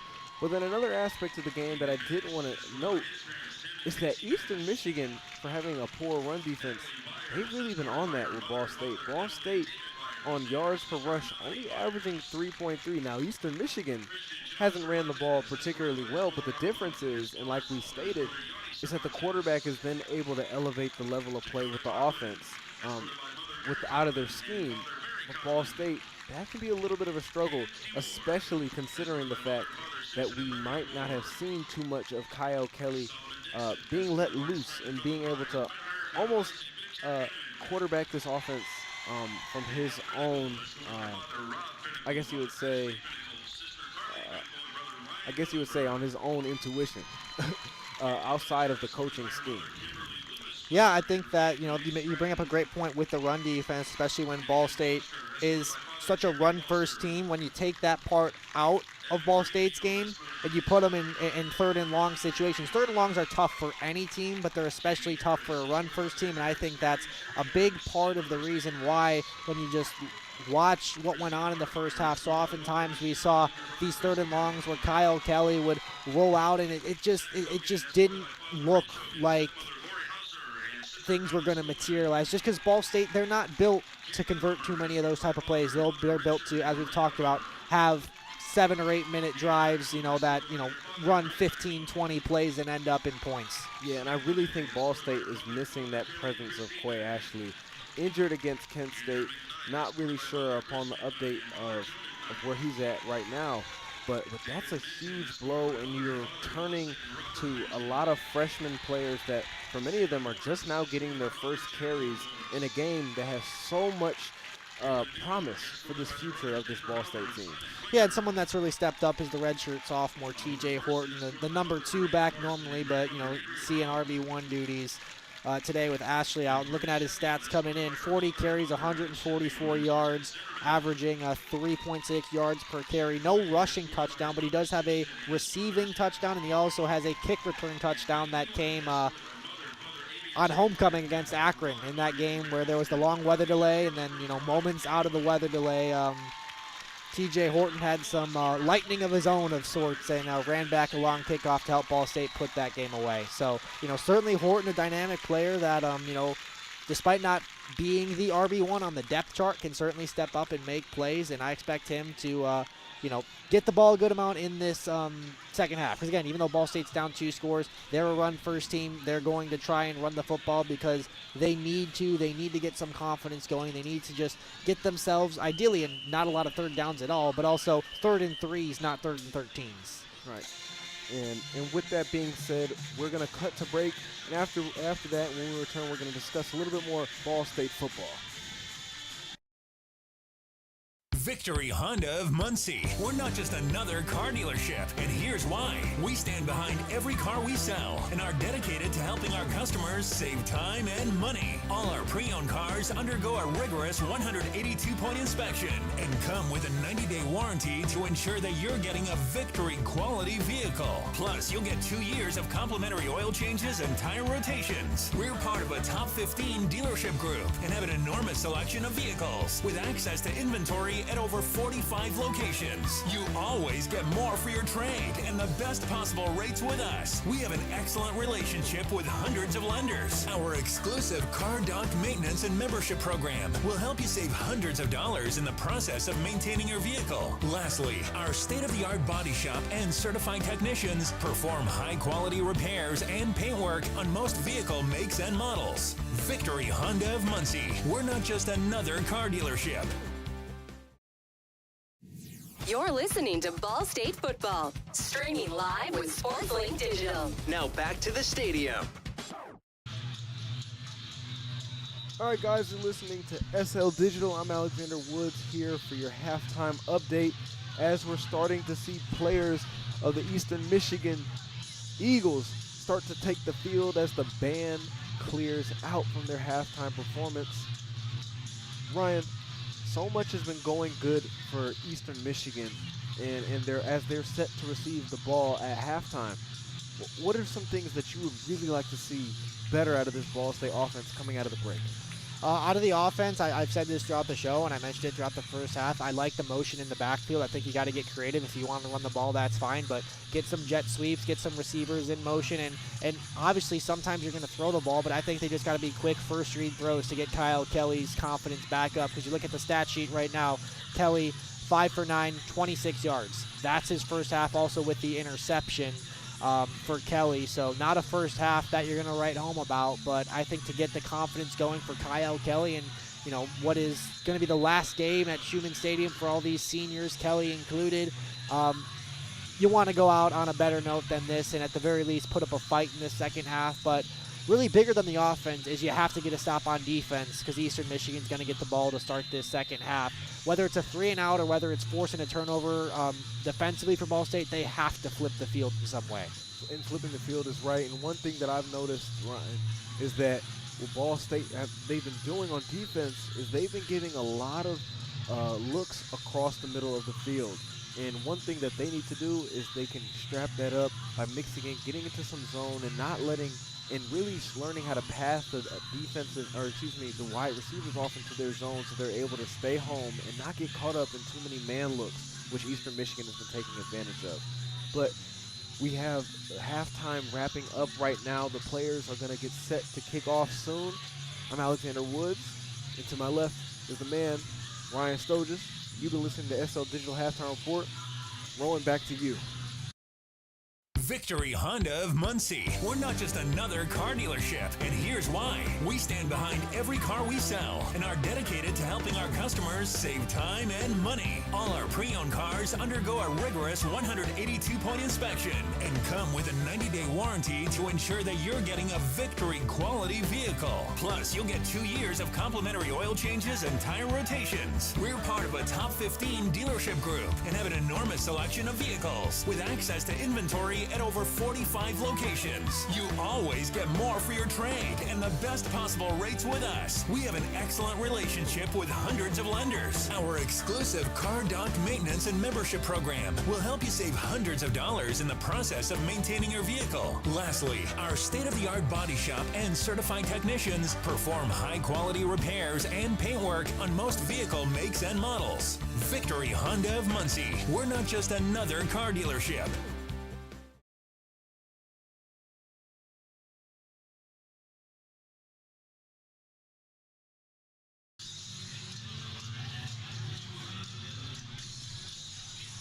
Well, now we're back. Ball State football going up against Eastern Michigan, 17-3. I'm Roen Elbert, joined by Ryan Stojetz. So Cardinals right now trailing by 14. What do they got to do in this second half? Well, I talked about it a lot in the halftime show, and I think this big drive is going to be a tone setter. I think that, again, just looking at Ball State's offense, they haven't been able to put together a lot of, full, downfield drives. They've had a few good plays, a couple first downs here and there, but just not enough consistent offensive production, and that's why there's only a 3 on the board for the Ball State Cardinals. So I think this first defensive series is absolutely huge. A turnover would be the best scenario for Ball State, and I think that honestly might be needed to get the Cardinals back into this one based on how it's going. But if nothing else, a quick 3 and out would be a huge confidence builder. And not only that, but the Cardinals have to kick it away first. Not ideal, especially when you're trying to gain momentum back. Absolutely, and again, credit Eastern Michigan for winning the toss, deferring, stopping Ball State right away to start the game, and then marching down the field and scoring a touchdown of their own. That set the tone for the whole game, and it's felt like the Eagles have been in the driver's seat ever since. DC Pippin to kick it away for Ball State. Pippin, he's 1 for 1 on field goals today. Had that 43-yarder. The season long for Ball State this year. Yeah, and again, that's something we talked about too. And the kicking department advantage definitely with Eastern Michigan and Rudy Kessinger, who made a field goal of his own, and his season long is 50. Pippin lets it loose. Eastern Michigan goes right to left.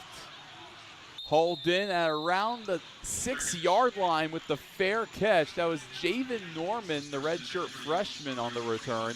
Eastern Michigan, they come out.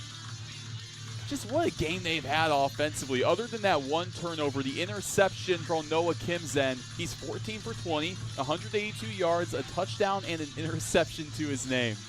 Yeah, other than that interception, he's just been so good. We saw him have a rushing touchdown of his own on 3rd and goal from the 1. So definitely a do-it-all quarterback, and it's been no different here this afternoon. 1st and 10 from their own 25. Kim gives it up the middle to McMillan. He cuts to his right. A sea of Cardinal red gets to him just short of that 30-yard line. Called a gain of 4. And it's something that might be a little surprising looking at the score. As good as Eastern's offense has been, on the ground, they're averaging just right around 3 yards a carry. It's really been the aerial attack that's done the most damage for the Eagles. It really has. Noah Kim with 182 yards in the air, only 60 on the ground for the Eagles. 2nd down and 6 now from their own 29. Claps his hands for the snap. It's a play action. Uncorks one over the middle towards the 45. Broken up by McLean. He was looking for Devereaux. That's great coverage there by Eric McLean, the sophomore from Lombard, Illinois. Had it the whole way, was on him, and you see him. He was just right on the defender, but not getting there early, timing it perfectly. Sometimes you see defenders have the right idea, see the play, but just get there a second too early and get the penalty. That was not the case. Textbook coverage from number 4. The sun peering through now. 3rd down and 6. Eastern Michigan from their own 29. Ball State has 3 at the line, 3 linebackers. Shotgun formation. Kim gets the snap. Takes a two-step drop back, rolls out to his left with the pressure from Voorhis. Throw on the run, intercepted off of the tip. Mahim McCargo for the Cardinals. How about that to get you started in the second half? And there's the turnover the Cardinals needed, and the fans are back in it. Some life in Schumann Stadium. It was that tip and then McCargo hauling it in. Huge for Ball State. In now Eastern Michigan territory, trying to get it done. And this is where we need to see some complementary football. We talked about how Ball State hasn't been able to really put together full length of the field drives. Well, now you only got to go 48 yards. Kyle Kelly out there in his final game at Schumann Stadium at quarterback for the Cardinals. What a ride he's had, to say the least. Looking for a happy ending potentially. First snap of the second half. It's a flea flicker. Kelly thought about airing it out. He takes off at the 50. Spin move. Carter Evans strips him down at around the 46. Horton touches it. Then to Weatherly. Back to Kelly on the flea flicker. We got a flag downfield. There was some hand fighting on the near side, maybe down by the 15, completely away from the play. They might get the Bobcats here. Looks like a couple, or excuse me, the Eagles here. Looks like a couple Eastern Michigan players not happy. Yeah, Joshua Scott did not look happy at all as he runs off of the field. Yeah, the officials converse. And that would just be unfortunate for Eastern Michigan if that is the case. After the play, unsportsmanlike conduct. Number one of the defense. Unsportsmanlike conduct on Joshua Unsportsmanlike Scott. conduct. Number 89 of the offense. Those penalties cancel. That's both of their firsts towards disqualification. Wow, how about that? Offsetting penalties for unsportsmanlike conduct. Joshua Scott of Eastern Michigan and Drew Cassins of Ball State. Yeah, I didn't realize they got them both, and I thought maybe it was going to be a huge break for the Cardinals, but ends up being offsetting. Is a little strange. It was completely away from the play. Not sure what was going on. As credit the Eagles for snuffing out the trick play very well and holding it to just a gain of 2. The officials talk once again, blowing the whistle. Chris Creighton's talking to one of the head officials on that far side. It's 2nd down and 8 for Ball State from the Eastern Michigan 46. 17-3, the Eagles lead. Weatherly in motion, gets it off to the right, outside the numbers at the 45, leaps forward towards the 40. Looks like he's just a yard short of that first down marker. It'll be 3rd and a long one from about the 40. And Ball State, little tempo here. Going quick to the line. Weatherly in motion once more. Back to him. Kyle Kelly up the middle. Gets past one defender. Now 2. Finally brought down at around the 30. Kyle Kelly, a gain of 10 for the first down. Kelly ran into the official a little bit, making some moves so fast. Referee had to get out of the way of that one. Yeah, that official quick feet on their end. Under 13 minutes to go in this third quarter. Ball State trails by 14. Cardinals out of the huddle quickly. 2 receivers to the right. Keon Magwood, the lone man at the top. Kelly gives to Horton. He takes it. Falls forward towards around the 20-yard line. TJ Horton, they've gone to him quite often today. That'll go down as his 8th carry of the matchup. 2nd down and 3 for Ball State from the Eastern Michigan 19. The Cardinals in their red uniforms, the white helmets, white pants. Eastern Michigan, the white jerseys with the green pants and green helmets. Tight end in motion to the left. Flag thrown. Could be a false start potentially. Yeah, Cardinals already walking back. Offense, number 62. And that's exactly what it is. Remains 2nd down. Otto Hess, the redshirt senior center, called for that one. And as we see Ball State, maybe on some of these plays, trying to get to the line a little bit quicker. I like it. I like that. You can see the offense maybe was playing with a little bit more confident, but when you do that, you got to make sure everyone's on the same page and has the snap count ready. Here we go, 2nd down and 8 for the Cardinals.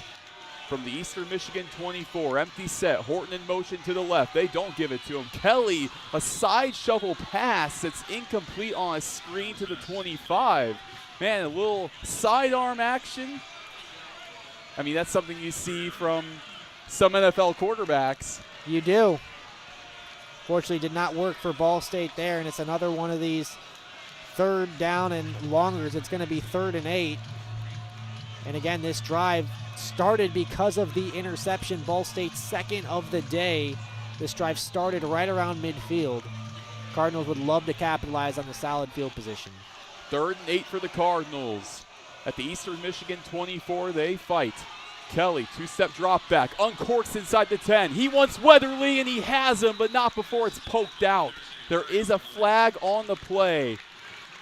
If it does stand, that was great coverage by Bryce Llewellyn of Eastern Michigan.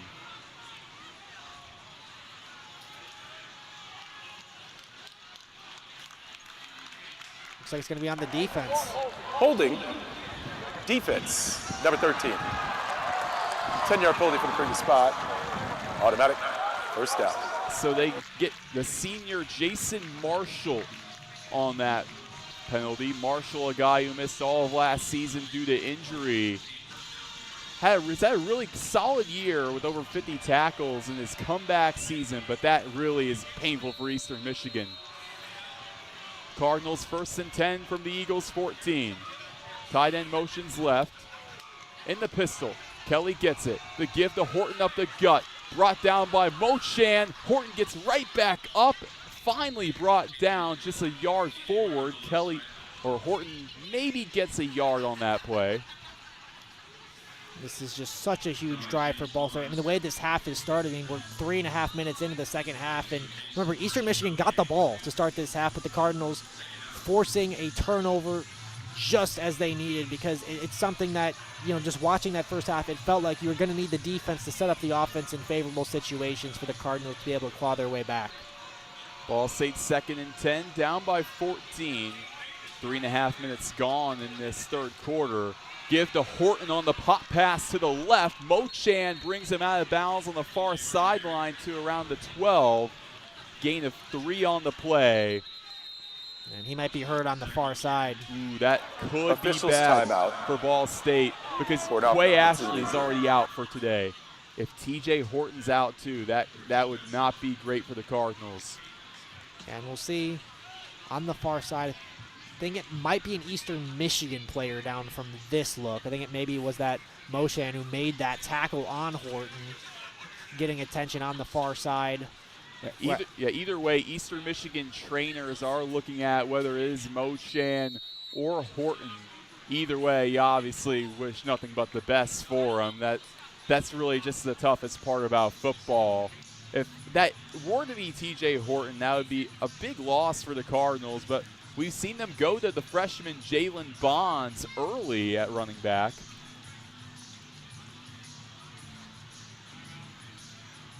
So right now, 3rd and 7 coming up for Ball State. 10:59 to go in the third quarter, down by 14. You're in Eastern Michigan territory at the 12. What do you go with? I want to get the ball to Keon Magwood here. He had a catch earlier in the game. It was a 3rd down conversion.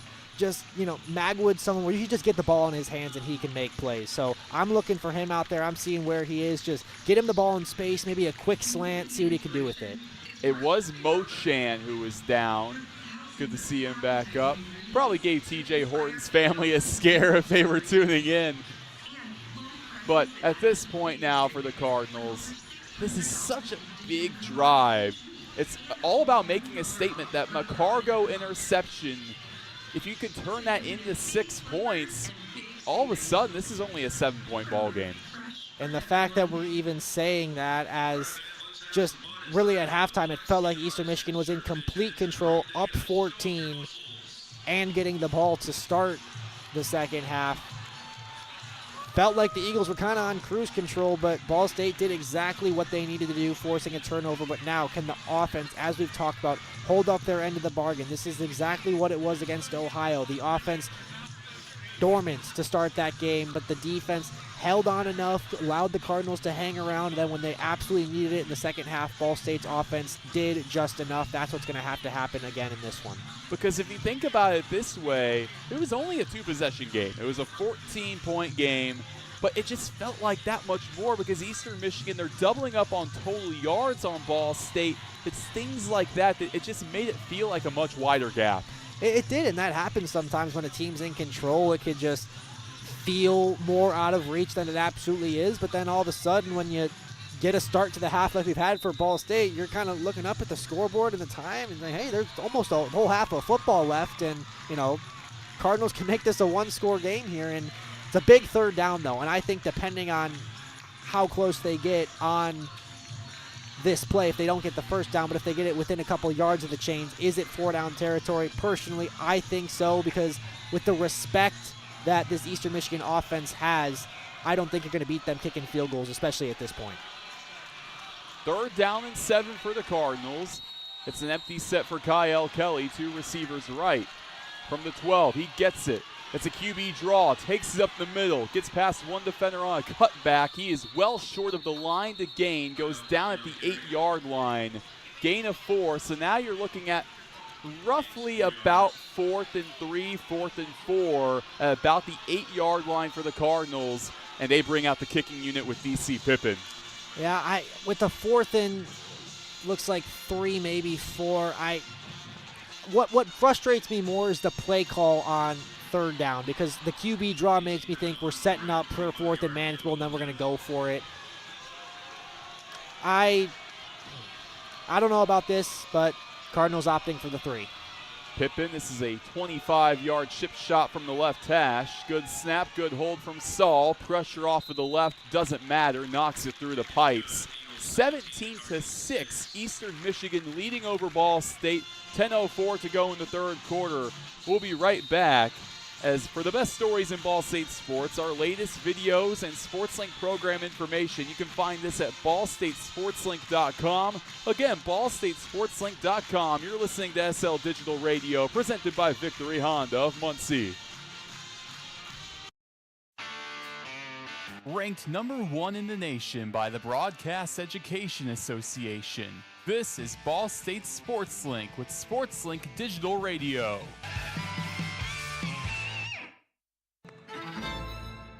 Well, together, we're all in it together. And I said it in my press conference, you know, it's not just the players, it's not just the coaches, it's the administration, it's the trainers, it's the strength staff, it's the alumni coming back, it's the people in the community supporting our program. Together to me is just moving as one cohesive unit. I feel like I could just go back to like our conditioning, like our workouts together. You're building a lifelong brotherhood with this team.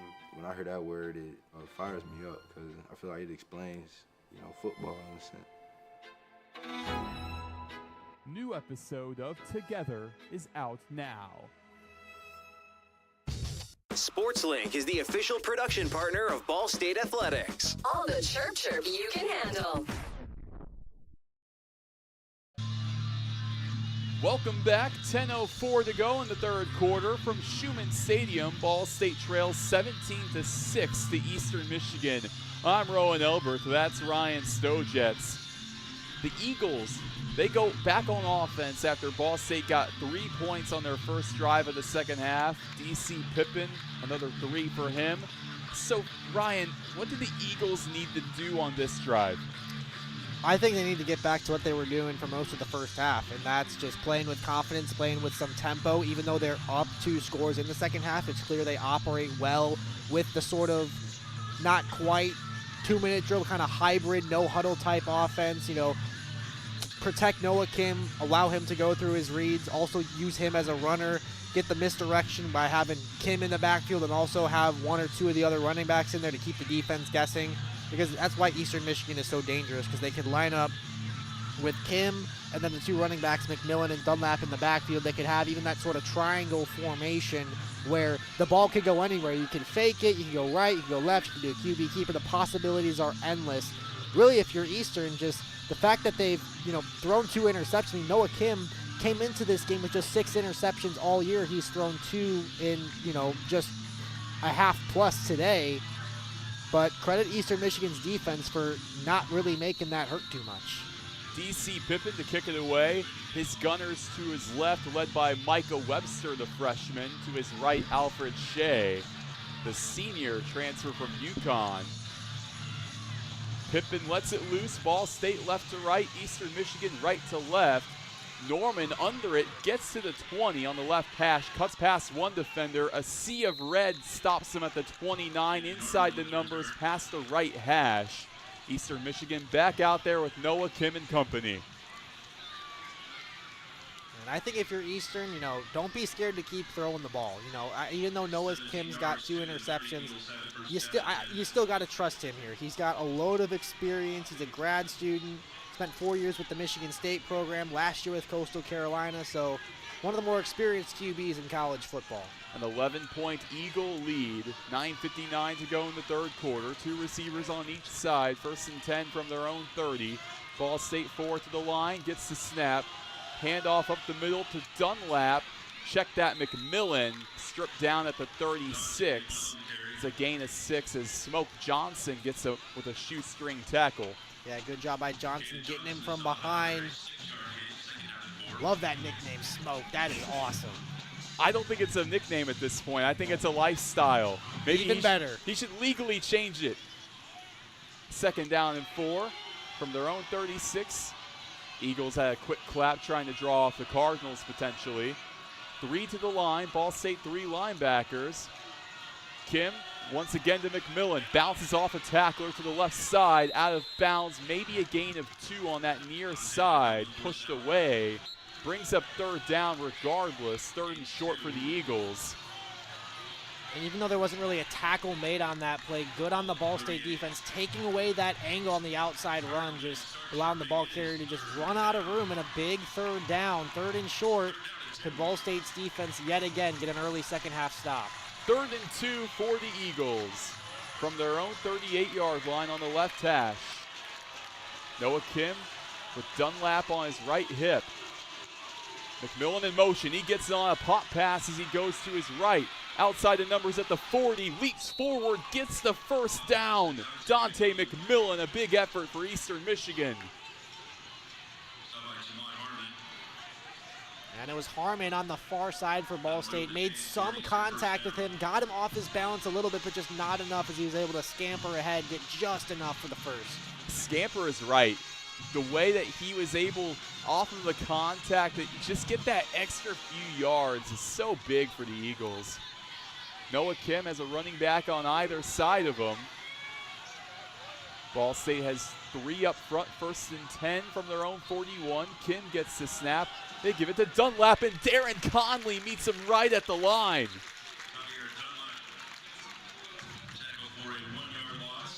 Loss of 1, they call it. 2nd down and 11 now. 17-6 Eastern Michigan lead. They have it from their own 39. They go right to left on Ball State. Mostly cloudy skies in the area. Wind is blowing softly out.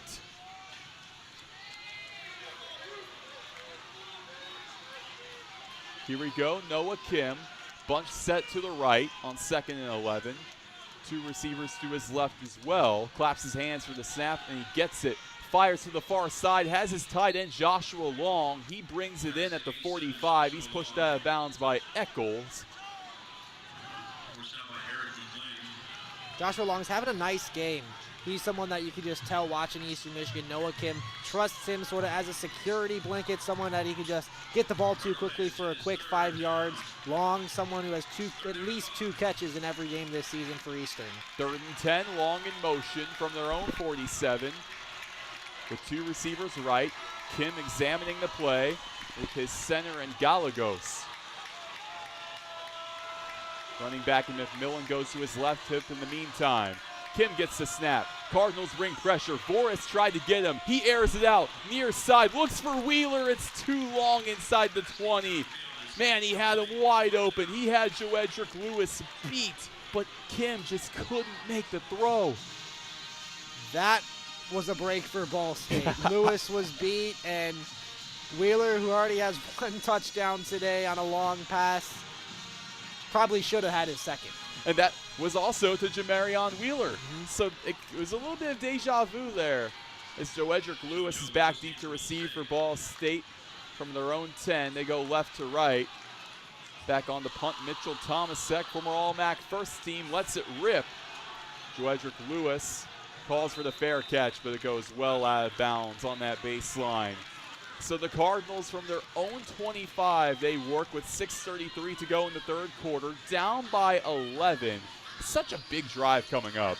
It is, and again, it's one of those situations like we talked about where it maybe feels a lot less close than it actually is. The fact of the matter is that this is an 11-point game. The Cardinals have the ball, and there's still roughly a quarter and a half left. But we just haven't seen enough from the Ball State offense to make us really feel like they could go 80 yards and score. I mean, I know we both hope that changes, but right now there just hasn't been enough. And even that last drive, starting at Eastern's 48, but ultimately it stalls, and the Cardinals only get a field goal. Sooner or later, these FGs are going to have to turn into TDs. 1st and 10 from the 20. Kelly lets one deep into the 50. One-on-one for Magwood on the near side. A lot of contact. It's incomplete. Great coverage for Eastern Michigan that time. Looks like it was Caleb Dobbs. Some hand fighting for sure, but I think no call. I think maybe the no call is attributed to it was on both sides. Yes.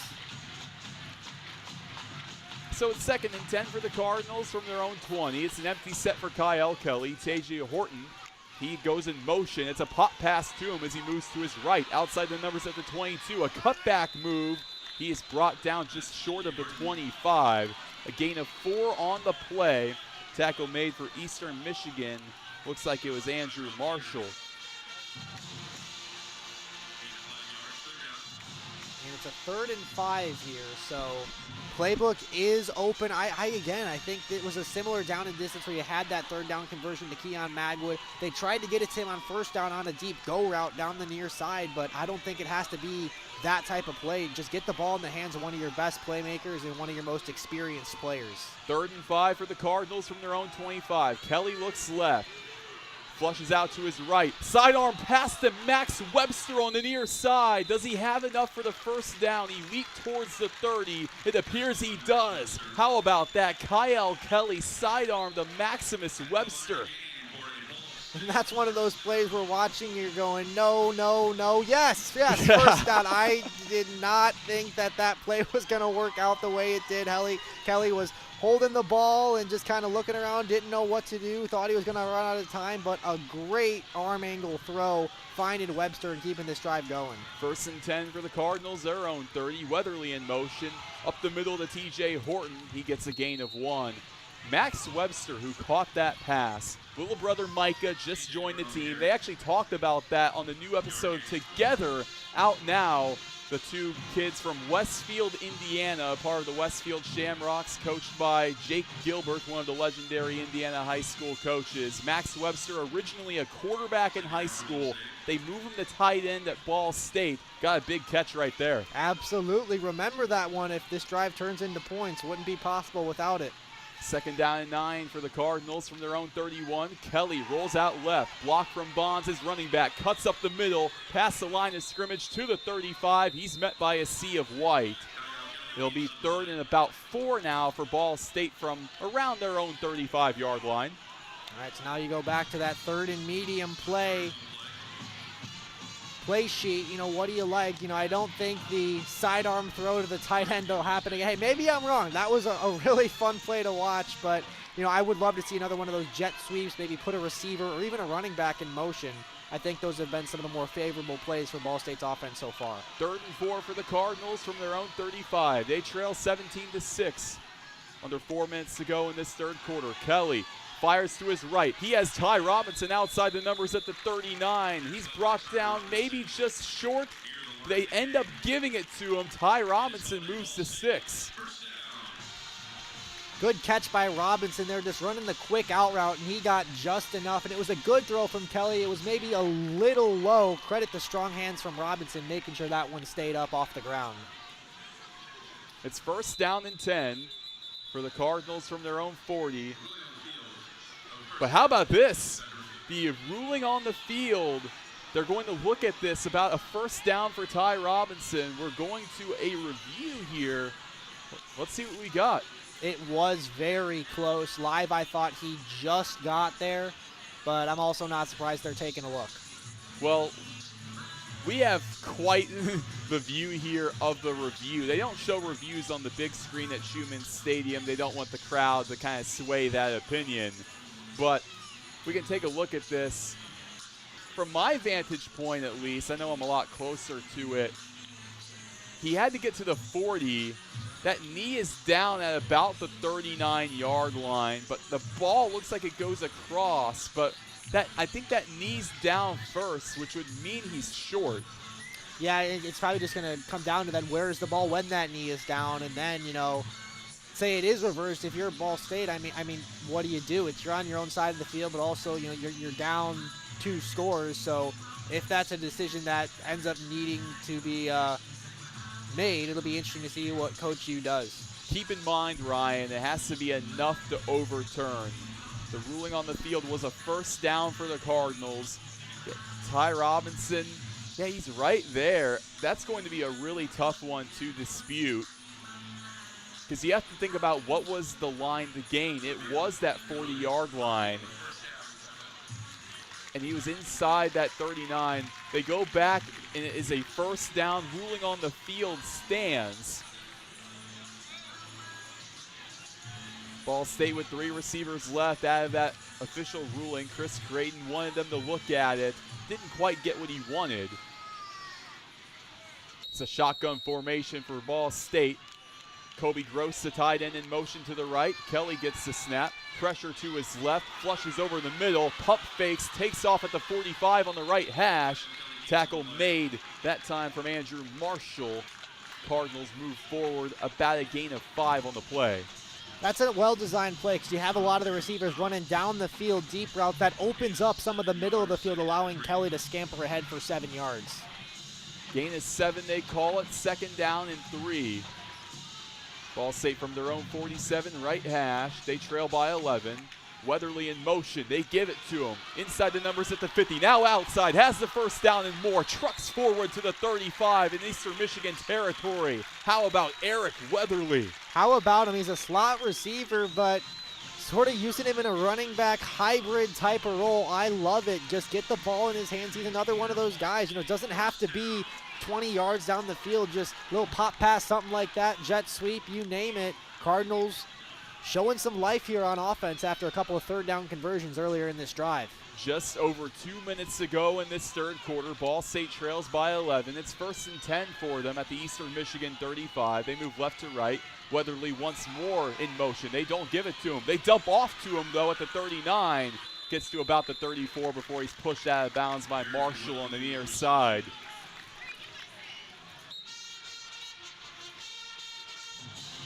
Cardinals continue forward on second down. Ball placed at the 31-yard line in Eastern Michigan territory. A gain of 4. It's second down and 6 coming up. Ball State with 2 receivers left, 2 receivers right in a shotgun formation. Eagles with 4 up front. Kelly with a look towards the sideline. Magwood in motion to the left. They give it to him on the jet sweep. Inside the numbers at the 30. To the 25. Has the first down and a couple more after. Keon Magwood, his final game at Schumann Stadium, making an impact. Yeah, Magwood, another one of those guys, just someone, one of the longest tenured Cardinals, someone that you'd really love to see the Cardinals find a way to win this game for. I've talked to Keon many a time, and he's told me 6 years, it goes by fast. 1st and 10 for the Cardinals at the Eastern Michigan 23. 2 receivers left. It's Eccles and Hamilton. Magwood, the lone man right. Kelly with a look to the sideline. Timeout called. Looks like a timeout on Ball State. What do you think is the reasoning behind this? I think the play clock might have been running down there, but, you just hate to have to use a timeout in a situation like that when you're down trying to claw back into a game, because if this one comes down to the wire and there's a moment where you're thinking, Ball State could really use another timeout right now, you're going to come back and think to this moment. That's exactly what I was thinking about. because 55 seconds to go in the third quarter, down by 11. Let's say you do get 6 here. All of a sudden, and the PAT added, hypothetically it would be a 4-point game. So you still need 2 touchdowns to get the job done, really. So for the Cardinals now at this point, 55 seconds to go in this third quarter.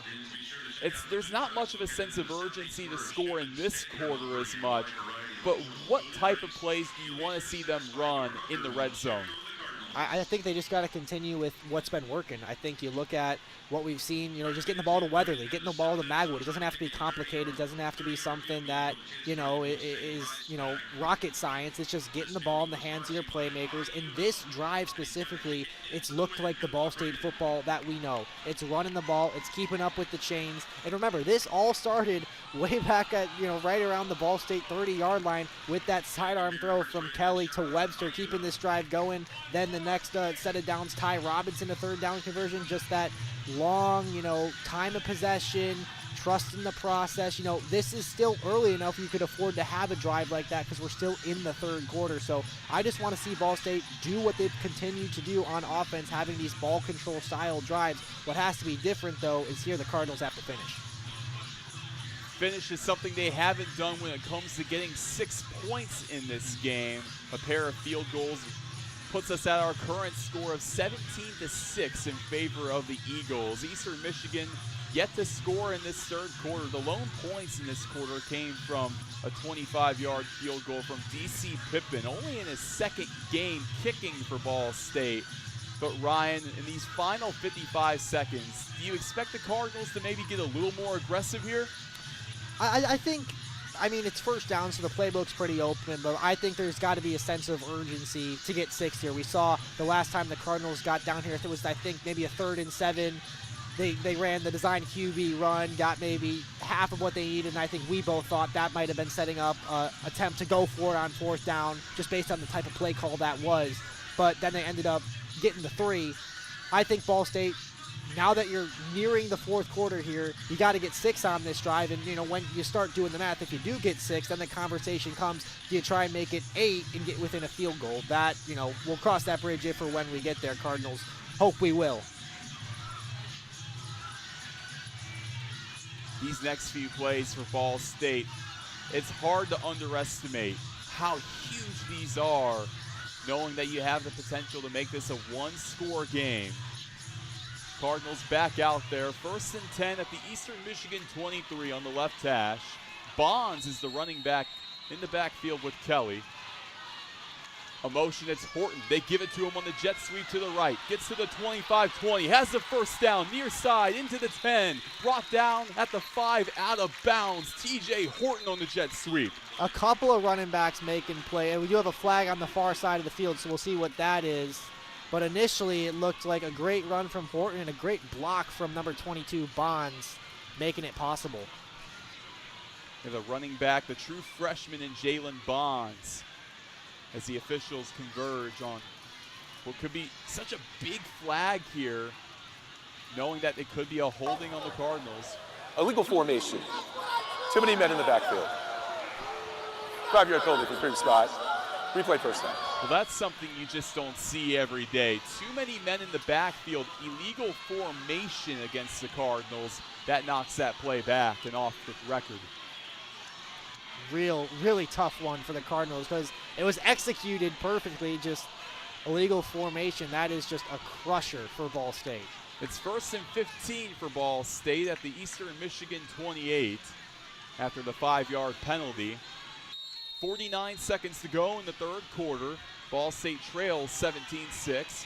Shotgun formation on the left hash. Now an empty set for Kelly.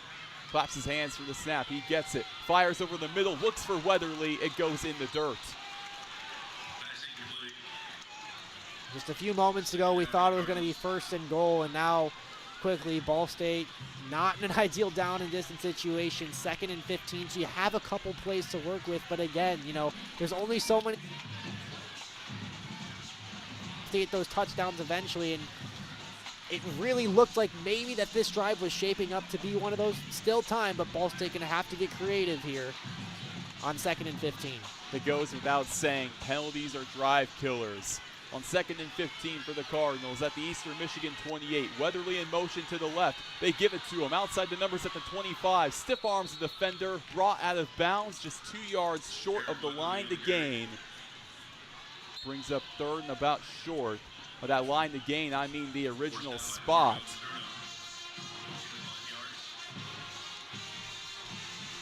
So it's 3rd and 10 for the Cardinals at the Eastern Michigan 23. If they were to settle for 3 here, it would end up being an 8-point game. Cardinals also don't have to run a play here before the quarter expires. Could just try to get Eastern to jump if they want to. With 5 seconds to go, the clock ticking, they do run a play. Kelly airs it out, near side for Gross, has him at the 15. He's suplexed down by Solis. Then the clock expires. Ball State short of that line to gain still. Brings up 4th down, 4th and short. Brings up decision time for Mike Uremovich, but not before the 3rd quarter break. We head to the 4th quarter where it's crunch time. The Ball State Cardinals trail 17-6 over Eastern Michigan. You're listening to SL Digital Radio, presented by Victory Honda of Muncie. Victory Honda of Muncie. We're not just another car dealership, and here's why. We stand behind every car we sell and are dedicated to helping our customers save time and money. All our pre-owned cars undergo a rigorous 182-point inspection and come with a 90-day warranty to ensure that you're getting a Victory quality vehicle. Plus, you'll get 2 years of complimentary oil changes and tire rotations. We're part of a top 15 dealership group and have an enormous selection of vehicles with access to inventory at over 45 locations. You always get more for your trade and the best possible rates with us. We have an excellent relationship with hundreds of lenders. Our exclusive Car Doc maintenance and membership program will help you save hundreds of dollars in the process of maintaining your vehicle. Lastly, our state-of-the-art body shop and certified technicians perform high-quality repairs and paint work on most vehicle makes and models. Victory Honda of Muncie. We're not just another car dealership.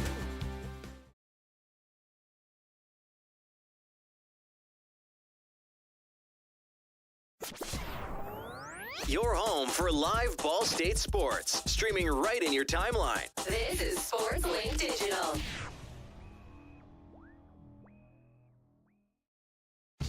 SportsLink is the official production partner of Ball State Athletics. All the chirp you can handle.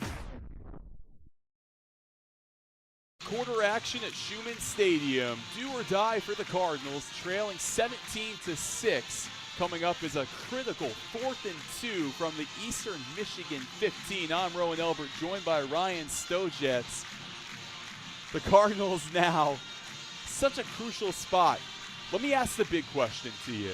Do you go for it, or do you take the 3 points?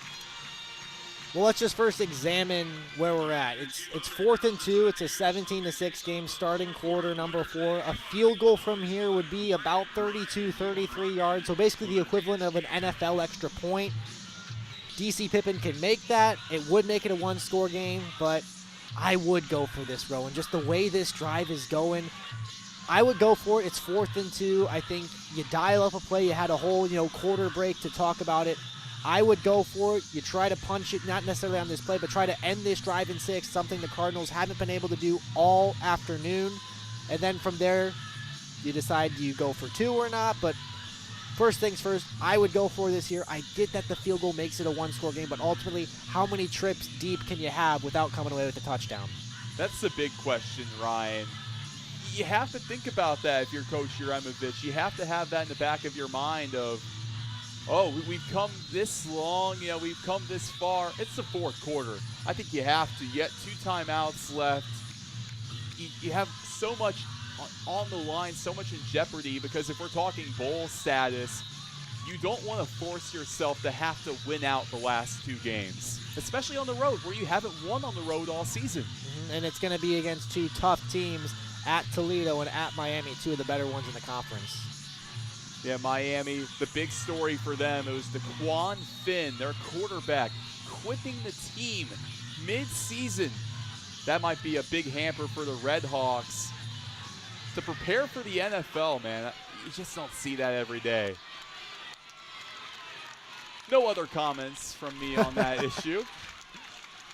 4th and 2. Ball State has the offense out there. On 4th and 2 they go. Kelly rolls out left. Stops, hesitates. He's stripped down. The Eagles get him at the 20. It's the middle linebacker, Andrew Marshall. What a stop for the Eagles. And that's the risk you take. I think, we were both on board with going for it there, but they opt with trying to roll Kelly out, but Kelly just couldn't find a receiver in time, and then he was just trying to make a miracle play in the backfield and just keep that play alive, but too many defenders were on him. And again, a drive with so much good for the Cardinals, just can't finish. And now, still far from over, but you really feel like Eastern Michigan's in control here. But with that being said, the Eagles haven't scored this half. Now you have to think about Ball State really needs to get a stop. Just 4 seconds into this fourth quarter, 17-6 Eagles. Eastern Michigan ball from their own 19. Shotgun formation. They send Mack in motion to the left. They give it to him on the jet sweep. Inside the 20, spin move. Voorhis brings him down at the 25. Called a gain of 6. And the way this game's been going, a touchdown, in my opinion, puts it away. I mean, you look at just the way it's been going for Ball State. Just 6 points from the 2 field goals, no touchdowns that last drive. Getting close, getting in the red zone, but not being able to finish. A touchdown here would just about do it on this drive. 2nd and 5 for the Eagles, their own 25.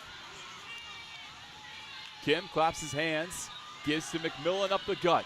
Spin move off to the 30. He's still going on that left hash. Has the first down and 4 yards extra down at the 34. Dante McMillan, a workhorse today. Yeah, and there was some yak on that yards after contact. You love to see it if you're Eastern Michigan. Run the ball, move the chains, keep the clock running in the fourth quarter.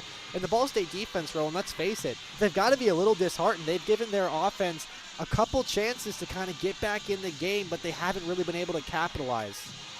1st and 10 for Eastern Michigan, their own 35. Mack in motion to the right. It's a shotgun formation. Kim fakes the give to Dunlap, takes it himself on the read option, gets a gain of 1. Ashton Whitner, the sniper for Ball State, coming in hot to make the stop. Strong tackle there from Whitner. You could tell he read that play the whole way, had eyes on Kim, and a strong tackle there, holding him to a short gain. It's 2nd and 8 now. 2 receivers on each side. Micah Wing almost jumped for the Cardinals off of that clap. And credit him to getting back on sides in time. Tavier Dunlap goes from right to left on the motion. Here we go, Kim. He claps his hands, he gets it. In the gun, fires to the right side, looks for Devereaux. Harmon takes him out at the 45. Devereaux's all right, but it's an incompletion. And it's these types of plays coming up, these 3rd and 8 to 10 type of plays. We got a 3rd and 8 here coming up. That's where there's been some back-breaking moments for this Ball State Cardinal defense, because it's where Noah Kim is just able to let loose and make plays as he's done all season. Eastern 5 of 10 on 3rd downs this afternoon. 3rd and 8 for Eastern Michigan, their own 37. Ball State, 5 up front. 2 receivers on each side. A big 3rd down for the Cardinals. Kim in the gun. Looks to the sideline. Gets the snap. 2-step drop back. They bring pressure. Dump off over the middle at the 40. It's Wheeler to the 45. Outside the numbers, near side 50. Into Ball State territory. Finally pushed out of bounds. Look who's been the MVP today on offense. Jamarian Wheeler for Eastern Michigan. Absolutely, and another 3rd down conversion for Eastern Michigan, and he had way too much space. Just a breakdown in coverage defensively in the middle of the field, and all of a sudden, when Ball State's defense thought they might be getting off the field, Eastern Michigan has the ball in Cardinal territory. 1st and 10 at the Ball State 43. 4 up front for the Cardinals. Dunlap on the left tip.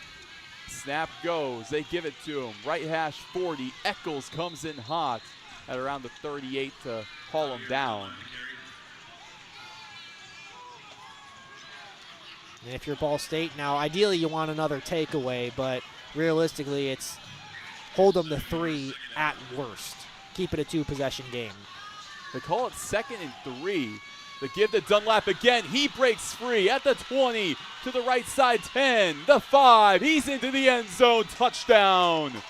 Javier Dunlap, his 5th touchdown of the season. The Eagles running away with it, 23-6.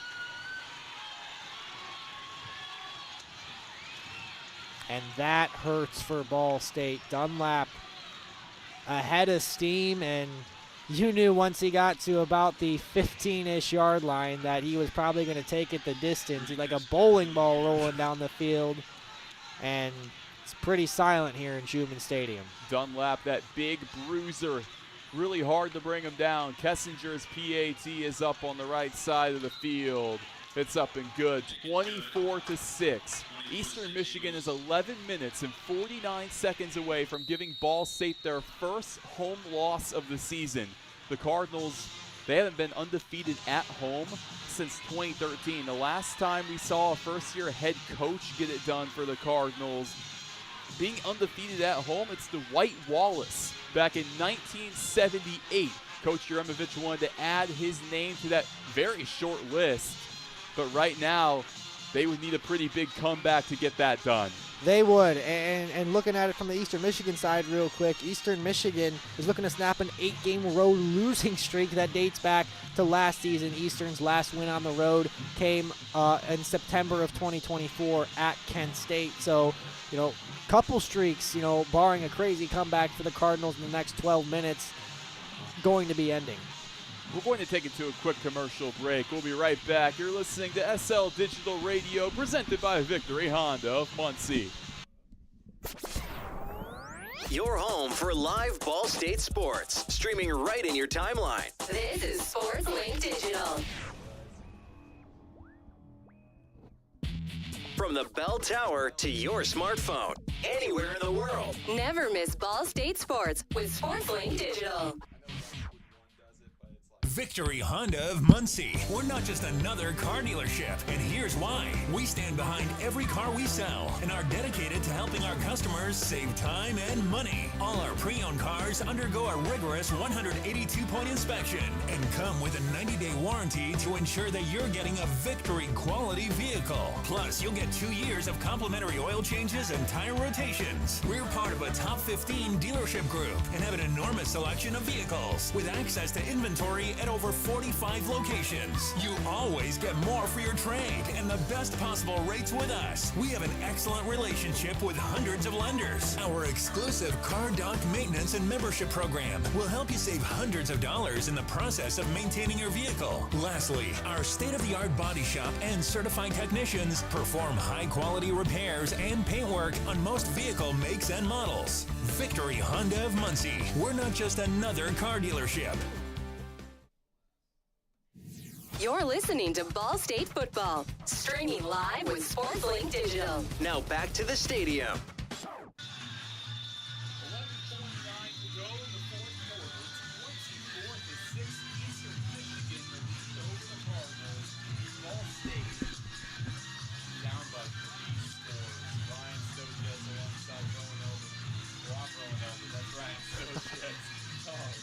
I'm at a loss for words. That's the reasoning. I don't think anyone expected to see this score. Yeah, it's been disappointing, especially after Ball State's defense has played so well in the second half until that last drive. And it was just, to start that fourth quarter, Ball State had the 4th and 2 deep in Eastern territory, opted to go for it, didn't get it, and then a few minutes later, it's a 3-possession Eastern lead. Breaks a tackle to the 40 in Eastern Michigan territory. Finally down at the 34. TJ Horton, what a statement. Thought for a moment we might see the second kickoff return for a TD for TJ Horton. Not quite, but almost just as good. As I know we've said a lot of times, it feels like the Cardinals have to get 6 here. Now the Cardinals have to get 6 here, down 18 in the fourth quarter.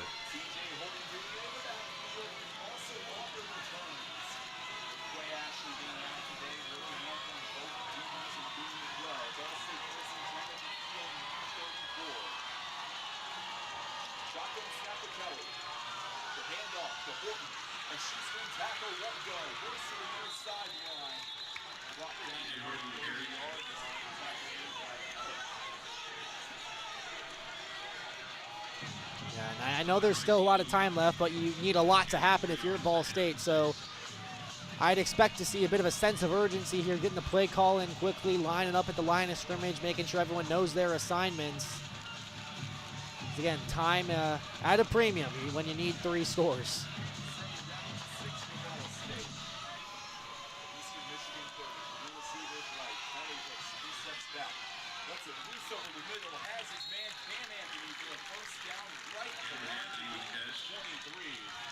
Cam Anthony, he was the hero in the last game against Kent State, the game-winning touchdown. It continues here. The nice play there, just taking what the defense gives you, found some space over the middle of the field. Ball State with a little bit of life, trying to capitalize off the big kickoff return from TJ Horton. Cardinals with 10:30 to go in this one, down 24-6. Kyle Kelly, dump off to his right on the screen pass to Bonds. He's met at the line of scrimmage. Looks like for Eastern Michigan, Bryce Llewellyn came in hot to make the stop. Man, Llewellyn, the history he has with Ball State, it goes back to his childhood where his father, Marlon, played for Ball State. That's something else. Yeah, and you know how much, it means to him with that fact coming back here, and he wants to get a win here, especially because of that fact. It's 2nd down and 12 for the Cardinals. Kyle Kelly, he hands it off to Weatherly on the jet sweep, goes off to the left to the near sideline, outside the numbers at the 20, a gain of 3 before Marshall pushes him out of bounds. Call it about 3rd and 9 from the 23, or they're going to say 3rd and 7 from the 20. A grateful push over for Ball State. And getting a bit of a favorable spot there, it seems. Big 3rd down. Let's see what happens. 2 receivers right. Lone man left is Magwood. Kelly in the gun. He looks right. He fires towards the 11. It is bobbled incomplete for Donovan Hamilton. Kelly was hit in the process by Jason Marshall. So it's 4th down, and for Ball State, it's decision time. You're down heavy, 24-6, 9:17 to go in the 4th quarter. Do you go for this? And they don't. Looks like they're not, yeah. I think they just answered your question to you, Ryan. DC Pippin out there looking to make this a 24-9 contest, which in turn could make it a 2-possession game. It would be a 15 points, so you'd need a touchdown, another touchdown, and a 2-point conversion. DC Pippin looks like it'll be a 38-yard field goal from the left hash. No wind on his side, pretty favorable. Good snap, good hold. Pippin lets it up. And it is good. DC Pippin is 3 for 3 today. How about that? Kickers are people too. We got to give them love. Yeah, we do. And I mean, he's the only reason his team's on the board. Just his 2nd week in the starting kicker role, and he's making the most of it today. 9:13 to go in this one. Ball State trails 24-9 to Eastern Michigan. You're listening to SL Digital Radio, presented by Victory Honda of Muncie. You're listening to Ball State. Listening to Ball State Soccer on SportsLink Digital Radio, presented by Victory Honda of Muncie.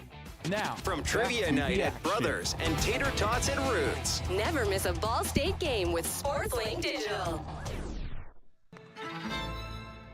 All right, together, so we're all in it together. Yeah.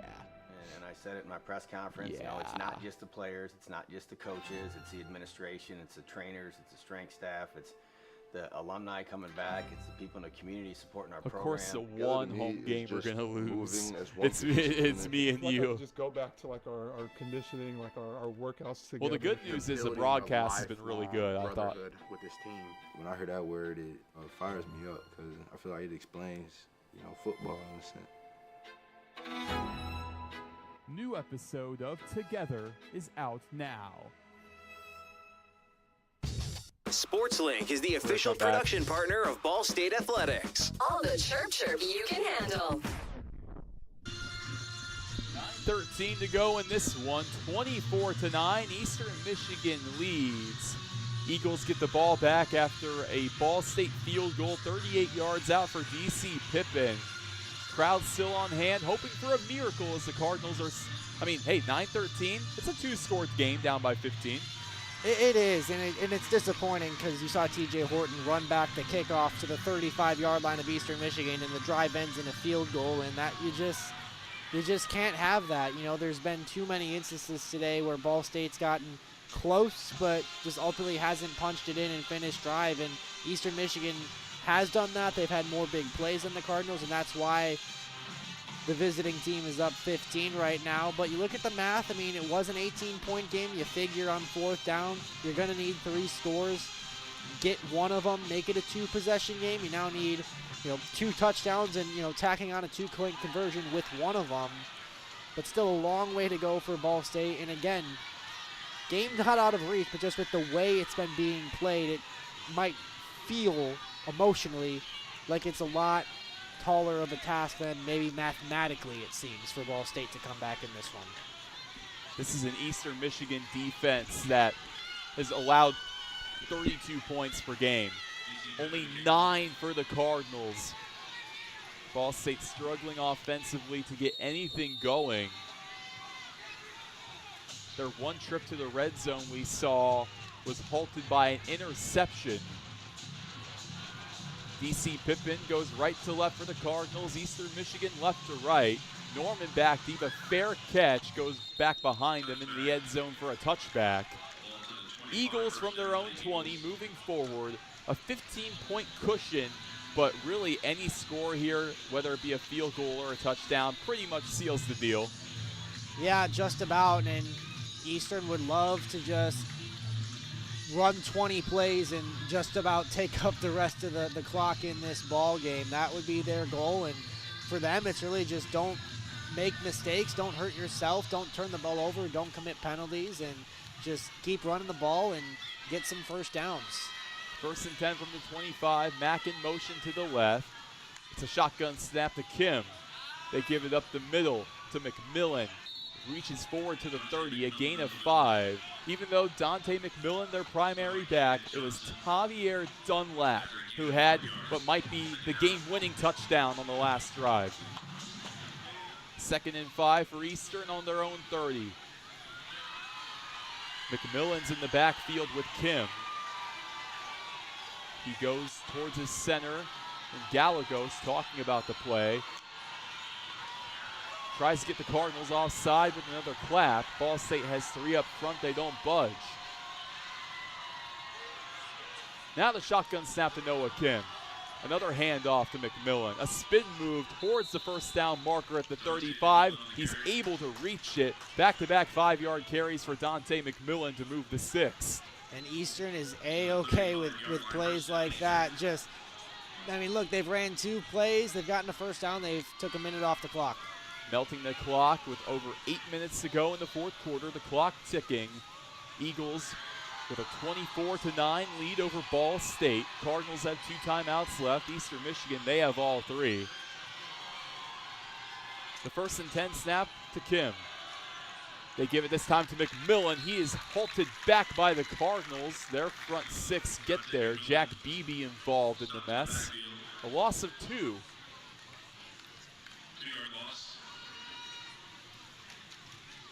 That clock continues to tick, though, because even with the negative gain, now it's 2nd and 12. That clock's down to 7:30. It does. So if you're Ball State, you really got to get off the field. If not on this set of downs, the next. It's just with the struggle it's been for Ball State's offense. Being realistic, you're gonna need a miracle already. Noah Kim, he sends his tight end long in motion to the right. A 2-step drop back. He looks to air it out to the far sideline. He has his man Wheeler at the 50, pushed out of bounds. Jamarian Wheeler's been the go-to. His 6th catch of the day, over 100 receiving yards. Wheeler has been spectacular. Just looking at what he's done. A journeyman, played a couple years at Iowa Central in his 3rd year with Eastern Michigan. Got his 2nd touchdown of the season earlier in this one, and a big play to get his team to midfield. 1st and 10 at midfield, around the 50. Noah Kim in a shotgun formation with Eastern Michigan. They move left to right. He gets the snap. They hand it off. It's Dunlap. He stumbles forward to about the 45.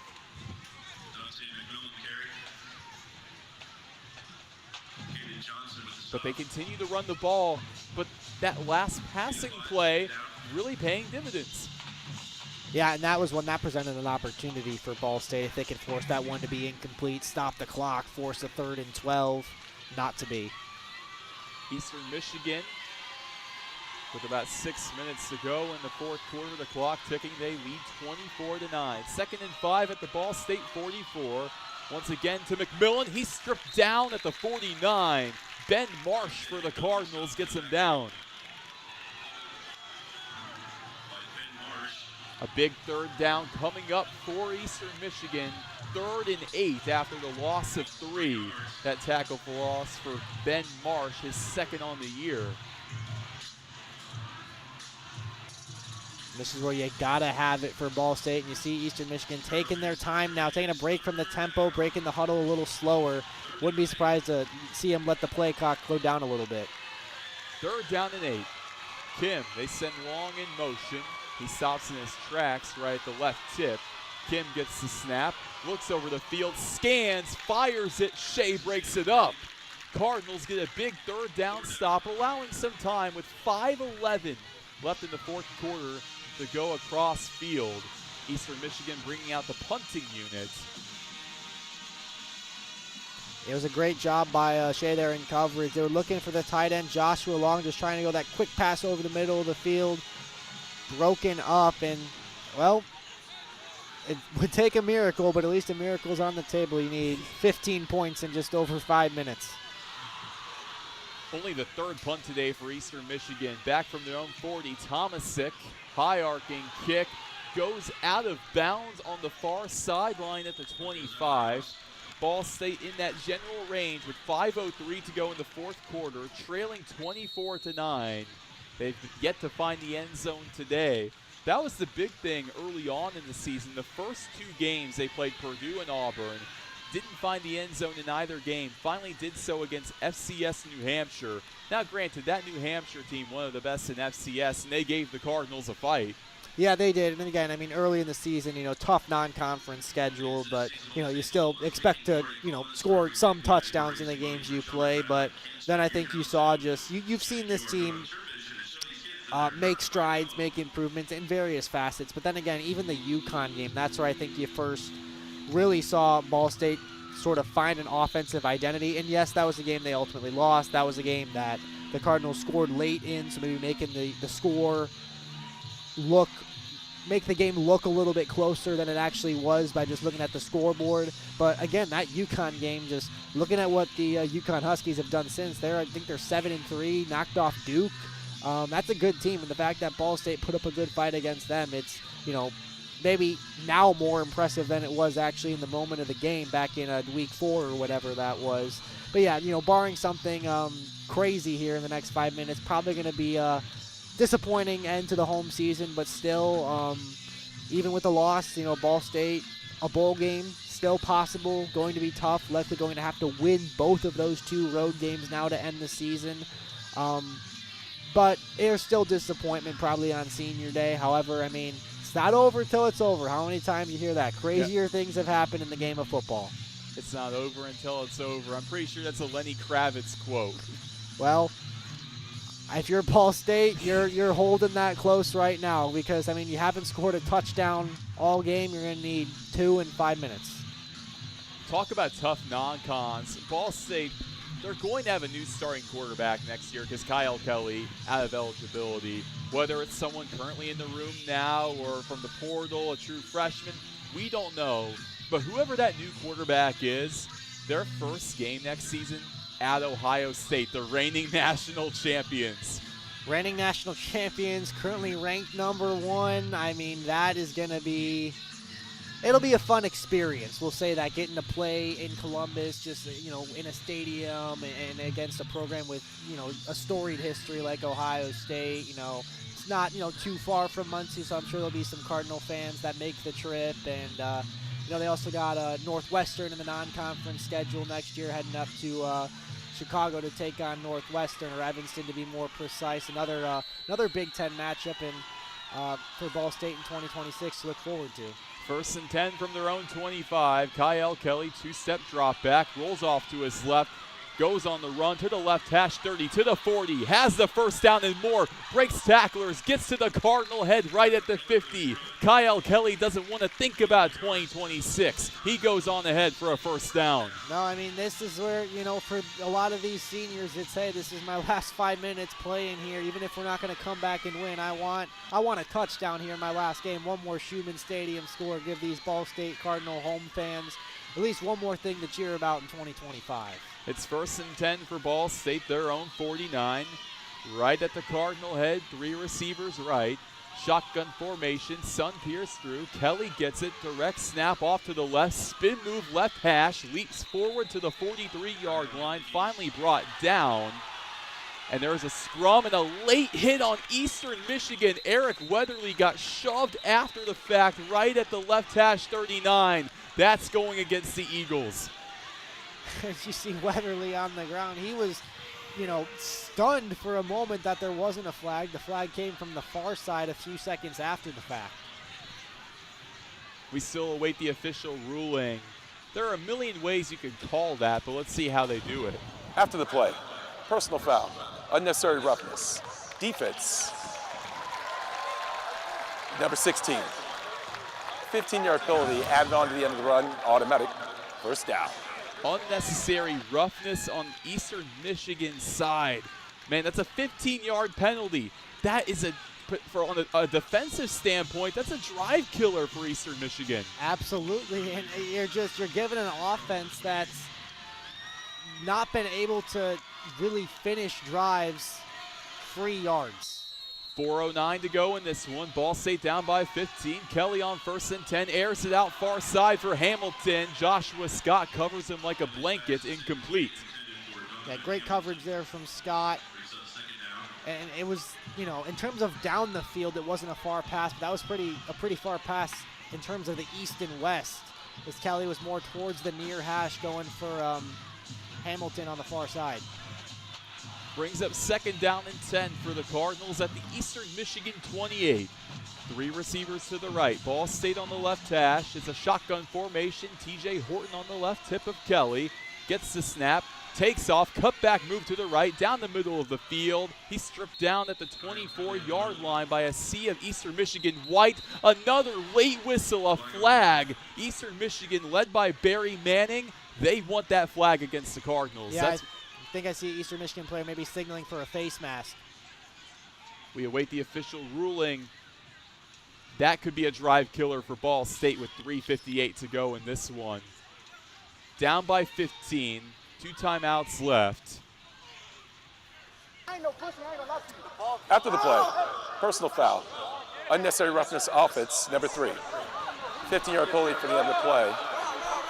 The result of the play is 3rd down. Wow. So Eric Weatherly, who they called he was the victim, quote unquote, of the last unnecessary roughness. Then he's the culprit. Yeah, you can't, let your emotions get the best of you in that scenario. You just can't do it. All of a sudden, Ball State, again, they get to around the 30-ish yard line of Eastern Michigan, and then they just stall. 3rd and 21 for the Cardinals. Ball at the Eastern Michigan 39, right hash. 2 receivers left. It's a shotgun formation for Kyle Kelly. Ball State down 24-9 to Eastern Michigan. Kelly in the gun. He takes off, fires to his left. He has Thacker at the 40, goes to the 35. Barry Manning with the tackle. So now it brings up 4th down and long once again from your 35. Ball State, no questions. You go for it. It's 4th and 17 in Eastern Michigan territory. Kelly quick to it, has the snap, goes out to his right. At the Cardinal head, he is sacked. A sea of white get to him, led by Javon Thomas. And that will all but nail the coffin right there. Eastern Michigan They lead 24-9, 3:21 to go in this one, and they looks like they're going to play spoiler here. They're now 3-4 in MAC play. Yeah, I mean, you look at the situation, 3:21, Ball State with 2 timeouts, but it's a 15-point game, and Eastern's got the ball at midfield. This one's just about over. Credit the Eagles for a really well-played game from start to finish, even in the moments where, you know, they made one mistake, whether it was a bad offensive drive or Noah Kim throwing a couple interceptions. They never got rattled, and they stay composed, and it looks like they're on the way to getting their first road win in over a calendar year. Harold Mack motions left. Eastern Michigan with the give to Dunlap, cuts back to the right, inside the numbers to the 40, to the 30. Gets past for the first down, and with 3:12 to go, sure you have the 2-minute warning too. With that first down, flag on the play. If it stands, that all but seals the deal. Holding, offense, number 74. 10-yard penalty from the previous spot. Remains first down. Flag goes on the hold on Eastern Michigan, goes against the right tackle, Spencer Webb from North Carolina A&T, a transfer from that school, knocks him back 10, 1st and 20 from their own 40. Yeah, I don't think it really changes the game plan for Eastern Michigan. You're running safe plays, you're keeping the clock running, and you're looking to salt this one away and get your 3rd conference win of the year. In the shotgun, it's Noah Kim. A glance to his left at the Eastern Michigan sideline. Talks to Gallegos, his center. Back in the gun he goes. They give it to McMillan. On the left hash, trucks forward to the 50, gets all the way back to the original spot and then some into Ball State territory at the 49. Looking at the clock right now, play clock and where the game clock is, it's really close as to if they'll have to snap it before the 2-minute warning or not. Yeah, because it looks like, at least on my vantage point, that the game clock is a second ahead of that play clock. Just like a half second. It's close. I mean, we're looking at it right now. I mean, they're almost in sync, it seems like. Yeah, very close. With 2nd and 9 coming up for Eastern Michigan at the Ball State 48. Eagles lead 24-9. And that is the 2-minute warning. Eastern Michigan didn't have to run a single play. 2-minute timeout. Chris Creighton and company are 2 minutes away from shocking the Cardinals. We'll be right back. You're listening to SL Digital Radio, presented by Victory Honda of Muncie.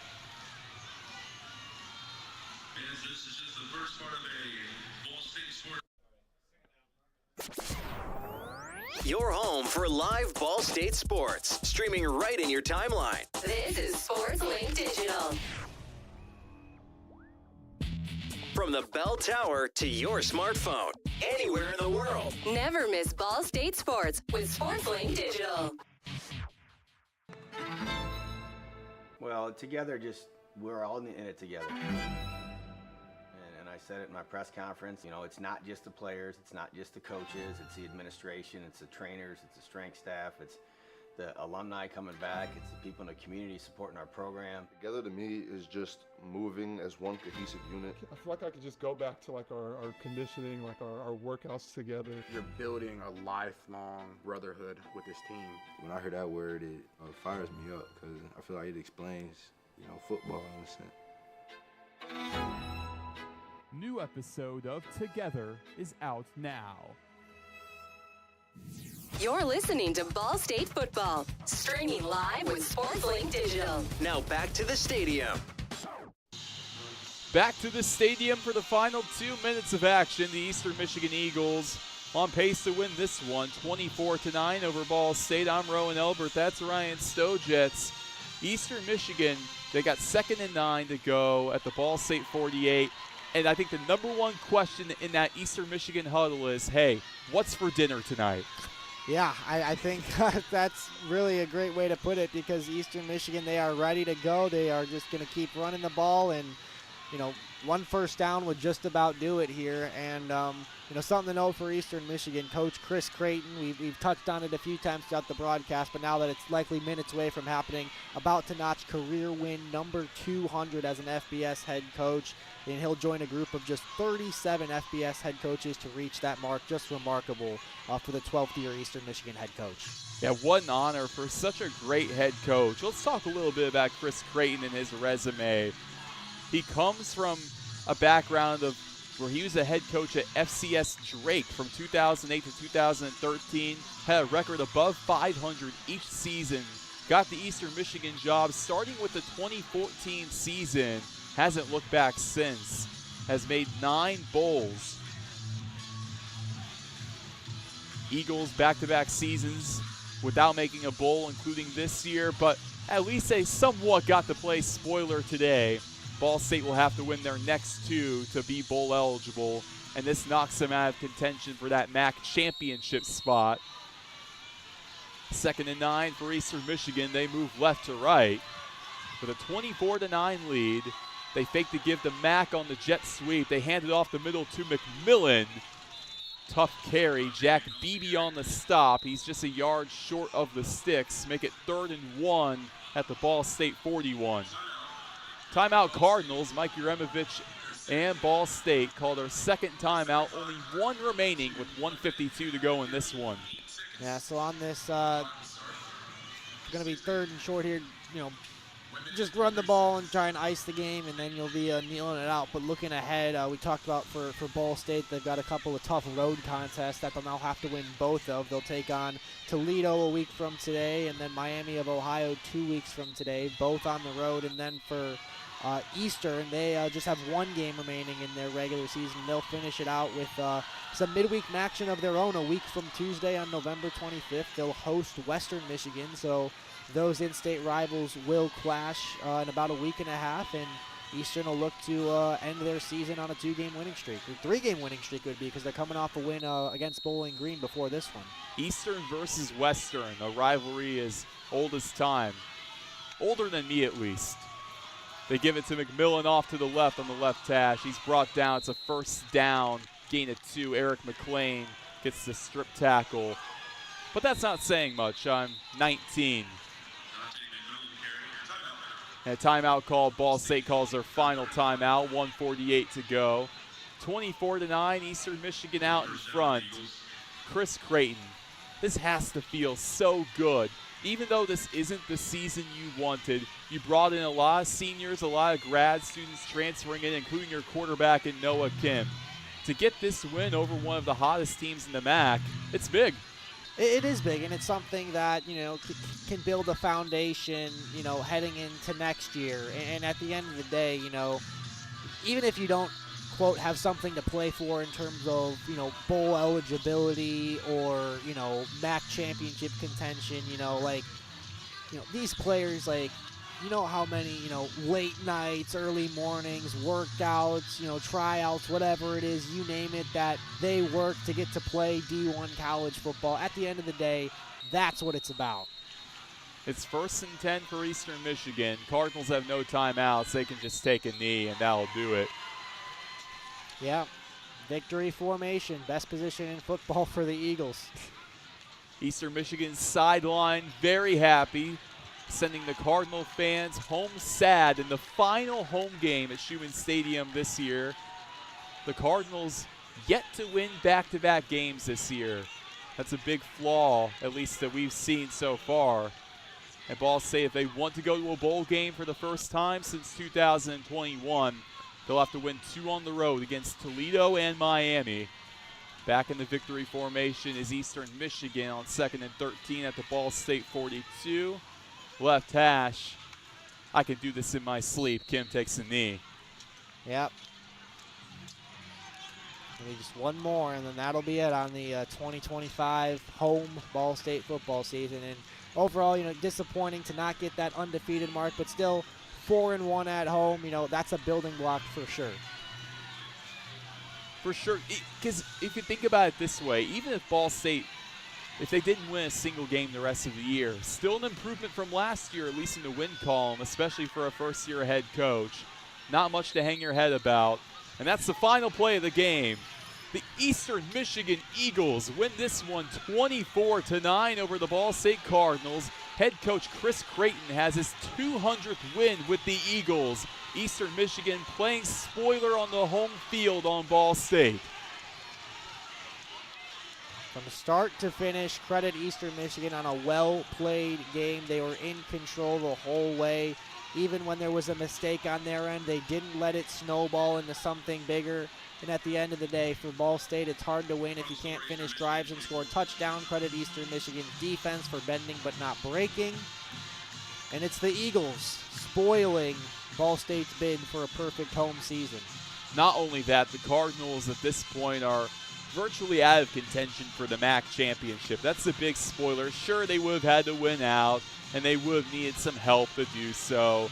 But still, you had that in the back of your mind. Maybe you had a trip to Ford Field planned. Yeah, that would have been nice, but probably not this year for Ball State, as Cardinals haven't been there since the COVID year, 2020, when they beat Buffalo. That was a year Keon Magwood was on that team, and Keon Magwood just played his final snaps at Schumann Stadium. When I think of senior day, I think of Keon Magwood today and what he's done as a Cardinal. You can think of so many different guys, Joey Stemler, Nathan Voris, Kyle Kelly, but I think of Keon Magwood and what he's done for this program. Yeah, Magwood, certainly someone who's, when you think of Ball State football, he was just one of those guys that came to mind in part because he's been here so long. These past few seasons, he's been a big offensive contributor. I'm sure he and the rest of his senior class disappointed. They couldn't end the home season with a win, but now the message has to be, let's win these last two and play a bowl game. It's going to be tough, but there is still some meaning in these last two games. You got the game against Toledo, and then you got the Redbird rivalry to close out the season. Yep, always looking forward to the Redbird rivalry, especially this year where, not to say that it wasn't the winnable game before, it really was, but it's even more winnable now that Miami doesn't have quarterback DeQuan Finn, who opted out of the rest of the season. I'm sorry, Ryan, that still blows me away. Yeah, definitely an interesting story in the Mid-American Conference for sure. DeQuan Finn, someone who was, with another MAC program for a while, had, a lot of success at Toledo, spent a year at Baylor, then back in the Mid-American Conference with Miami, Ohio, but now he, no longer with that football program, so certainly an interesting development. Well, your final score, Eastern Michigan 24, Ball State 9.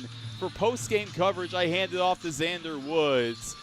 We'll be right back, and from me to you, I say good night, Muncie. Your home for live Ball State sports, streaming right in your timeline. This is Sports Link Digital. Victory Honda of Muncie. We're not just another car dealership, and here's why. We stand behind every car we sell and are dedicated to helping our customers save time and money. All our pre-owned cars undergo a rigorous 182-point inspection and come with a 90-day warranty to ensure that you're getting a Victory quality vehicle. Plus, you'll get 2 years of complimentary oil changes and tire rotations. We're part of a top 15 dealership group and have an enormous selection of vehicles with access to inventory at over 45 locations. You always get more for your trade and the best possible rates with us. We have an excellent relationship with hundreds of lenders. Our exclusive Car Doc maintenance and membership program will help you save hundreds of dollars in the process of maintaining your vehicle. Lastly, our state-of-the-art body shop and certified technicians perform high-quality repairs and paint work on most vehicle makes and models. Victory Honda of Muncie. We're not just another car dealership.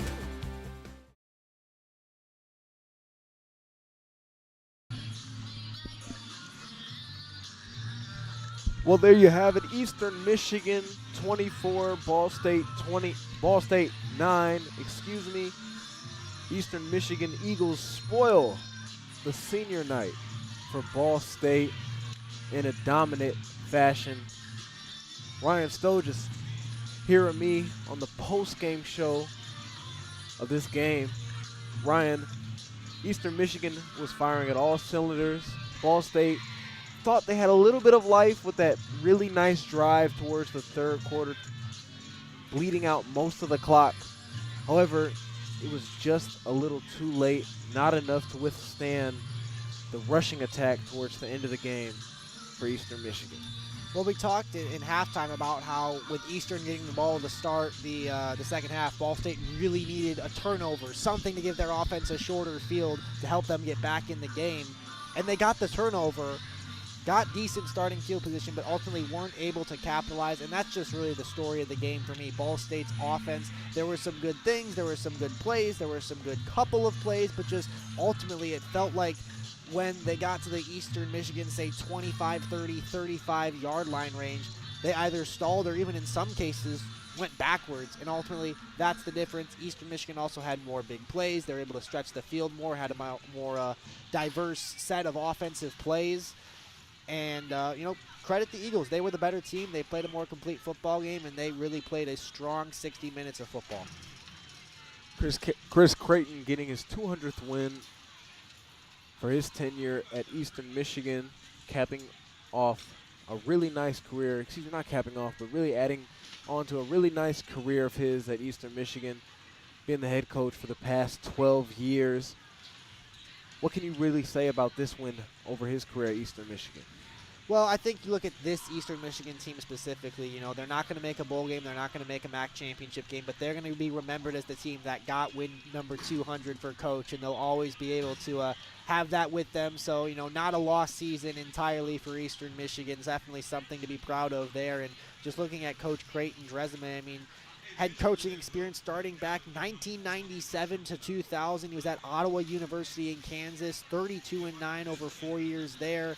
Then at Wabash College, a head coach, 3 conference titles.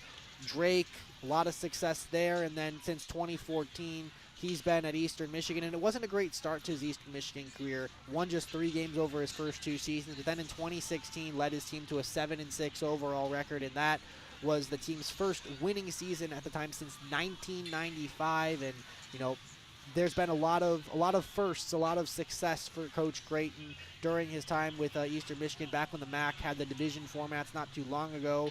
Led the program to their first MAC West Division Championship in 2022 that was shared with Toledo. Also got the win in the 2022 famous Idaho Potato Bowl. That was Eastern Michigan's first bowl win since 1987. And certainly for Coach Creighton, career victory 200 puts him in a pretty exclusive group. He now joins a group of 37 FBS head coaches to reach that mark, and that 200th win places them among the active FBS leaders alongside Casey Keeler, Kirk Ferentz, and Willie Fritz. So just really a remarkable feat for, one of the best and most accomplished and well-traveled coaches in the Mid-American Conference. A great win and an even better accolade for, like you said, one of the best coaches in the MAC and one of the longest tenured coaches in the MAC. Even one of the longest tenured coaches in the country, getting that 24-9 victory over Ball State, not having won a game here in Worthen Arena since 2017. So really nice for Coach Creighton to get that win. But let's get into the second half of this ball game.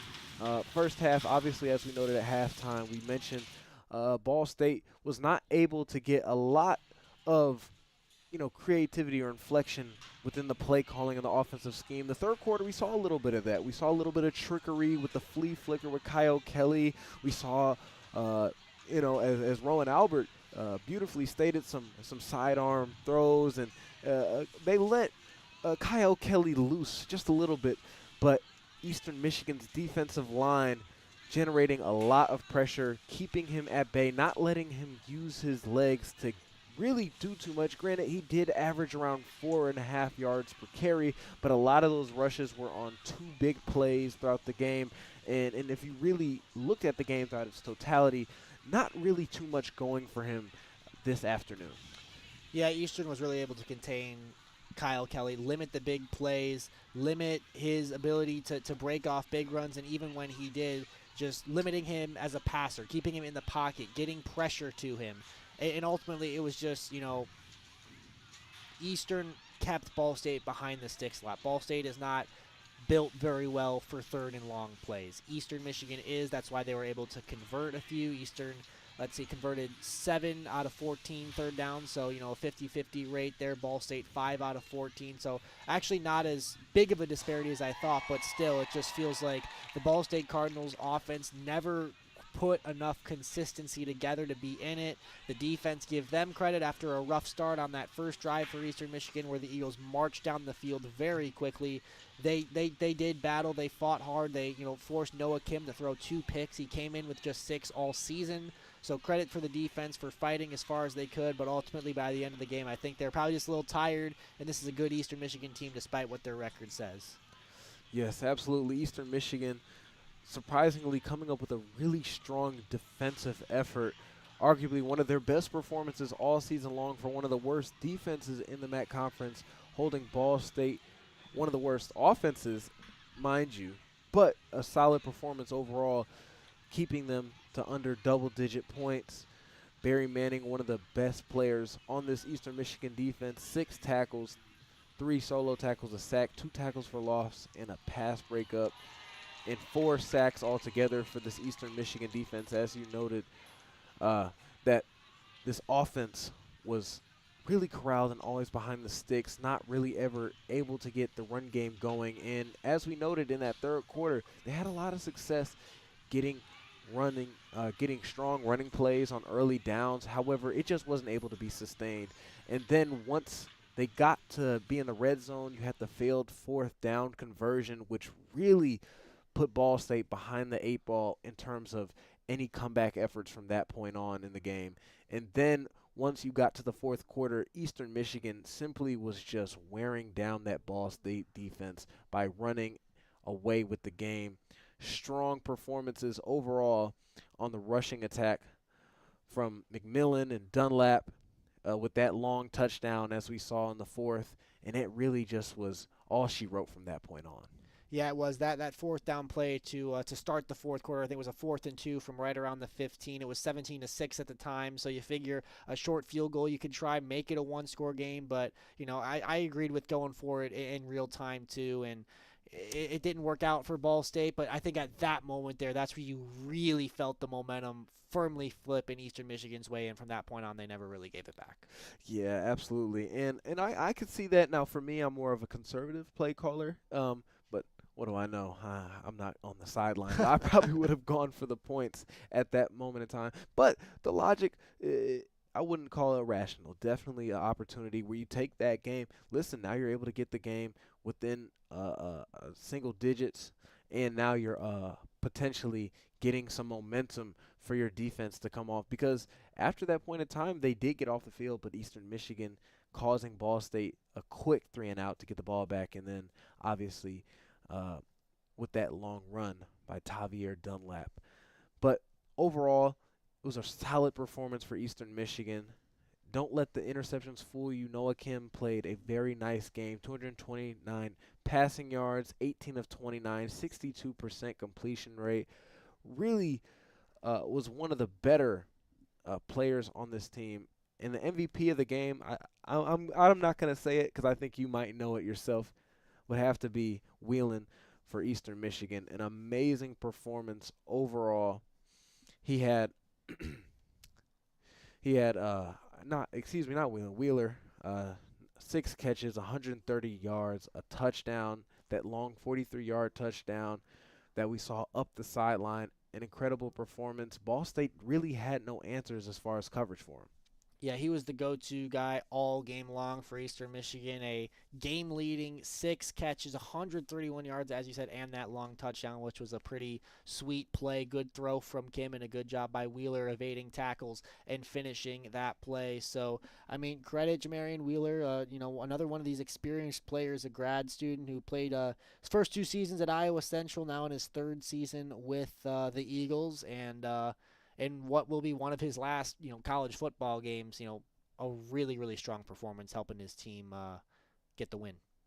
And after tonight's game, Ball State, rough sledding ahead. You're going on the road at that to play 4th ranked in the MAC Conference, Toledo. And then after that, you're on the road once again for Miami, Ohio. 2 teams that are both ranked ahead of you, at least at this point in time in the MAC standings. Where do you see this road for them actually getting to potential bowl game eligibility? Well, it got a lot harder after losing this one. I mean, let's just be truthful about it. Coming into this one at 4-5. Ball State needed to go 2-1 in their final 3 games. Now that they lost this one, they need to win those last 2 on the road, and it's going to be tough because, one, even just regardless of who the teams are, this is a Ball State team that has not won away from Schumann Stadium this season. And also when you do look at the teams they're playing, Toledo and Miami, both 4-2 in conference play in that upper end of the conference standings. Those 2 teams both still competing for conference championship aspirations. So now Ball State, obviously, at least for this next one, still trying to claw back and get a late season rally and get bowl eligible, but also could potentially play some spoiler for a couple teams still trying to compete for a conference title. Exactly. And ultimately, if you're coach, no matter what the outcome is, no matter what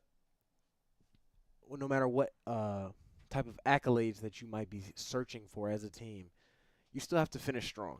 And like you said, the message is going to still be the same for his team as he rallies the troop to get ready to go on the road for the last 2 games of the season.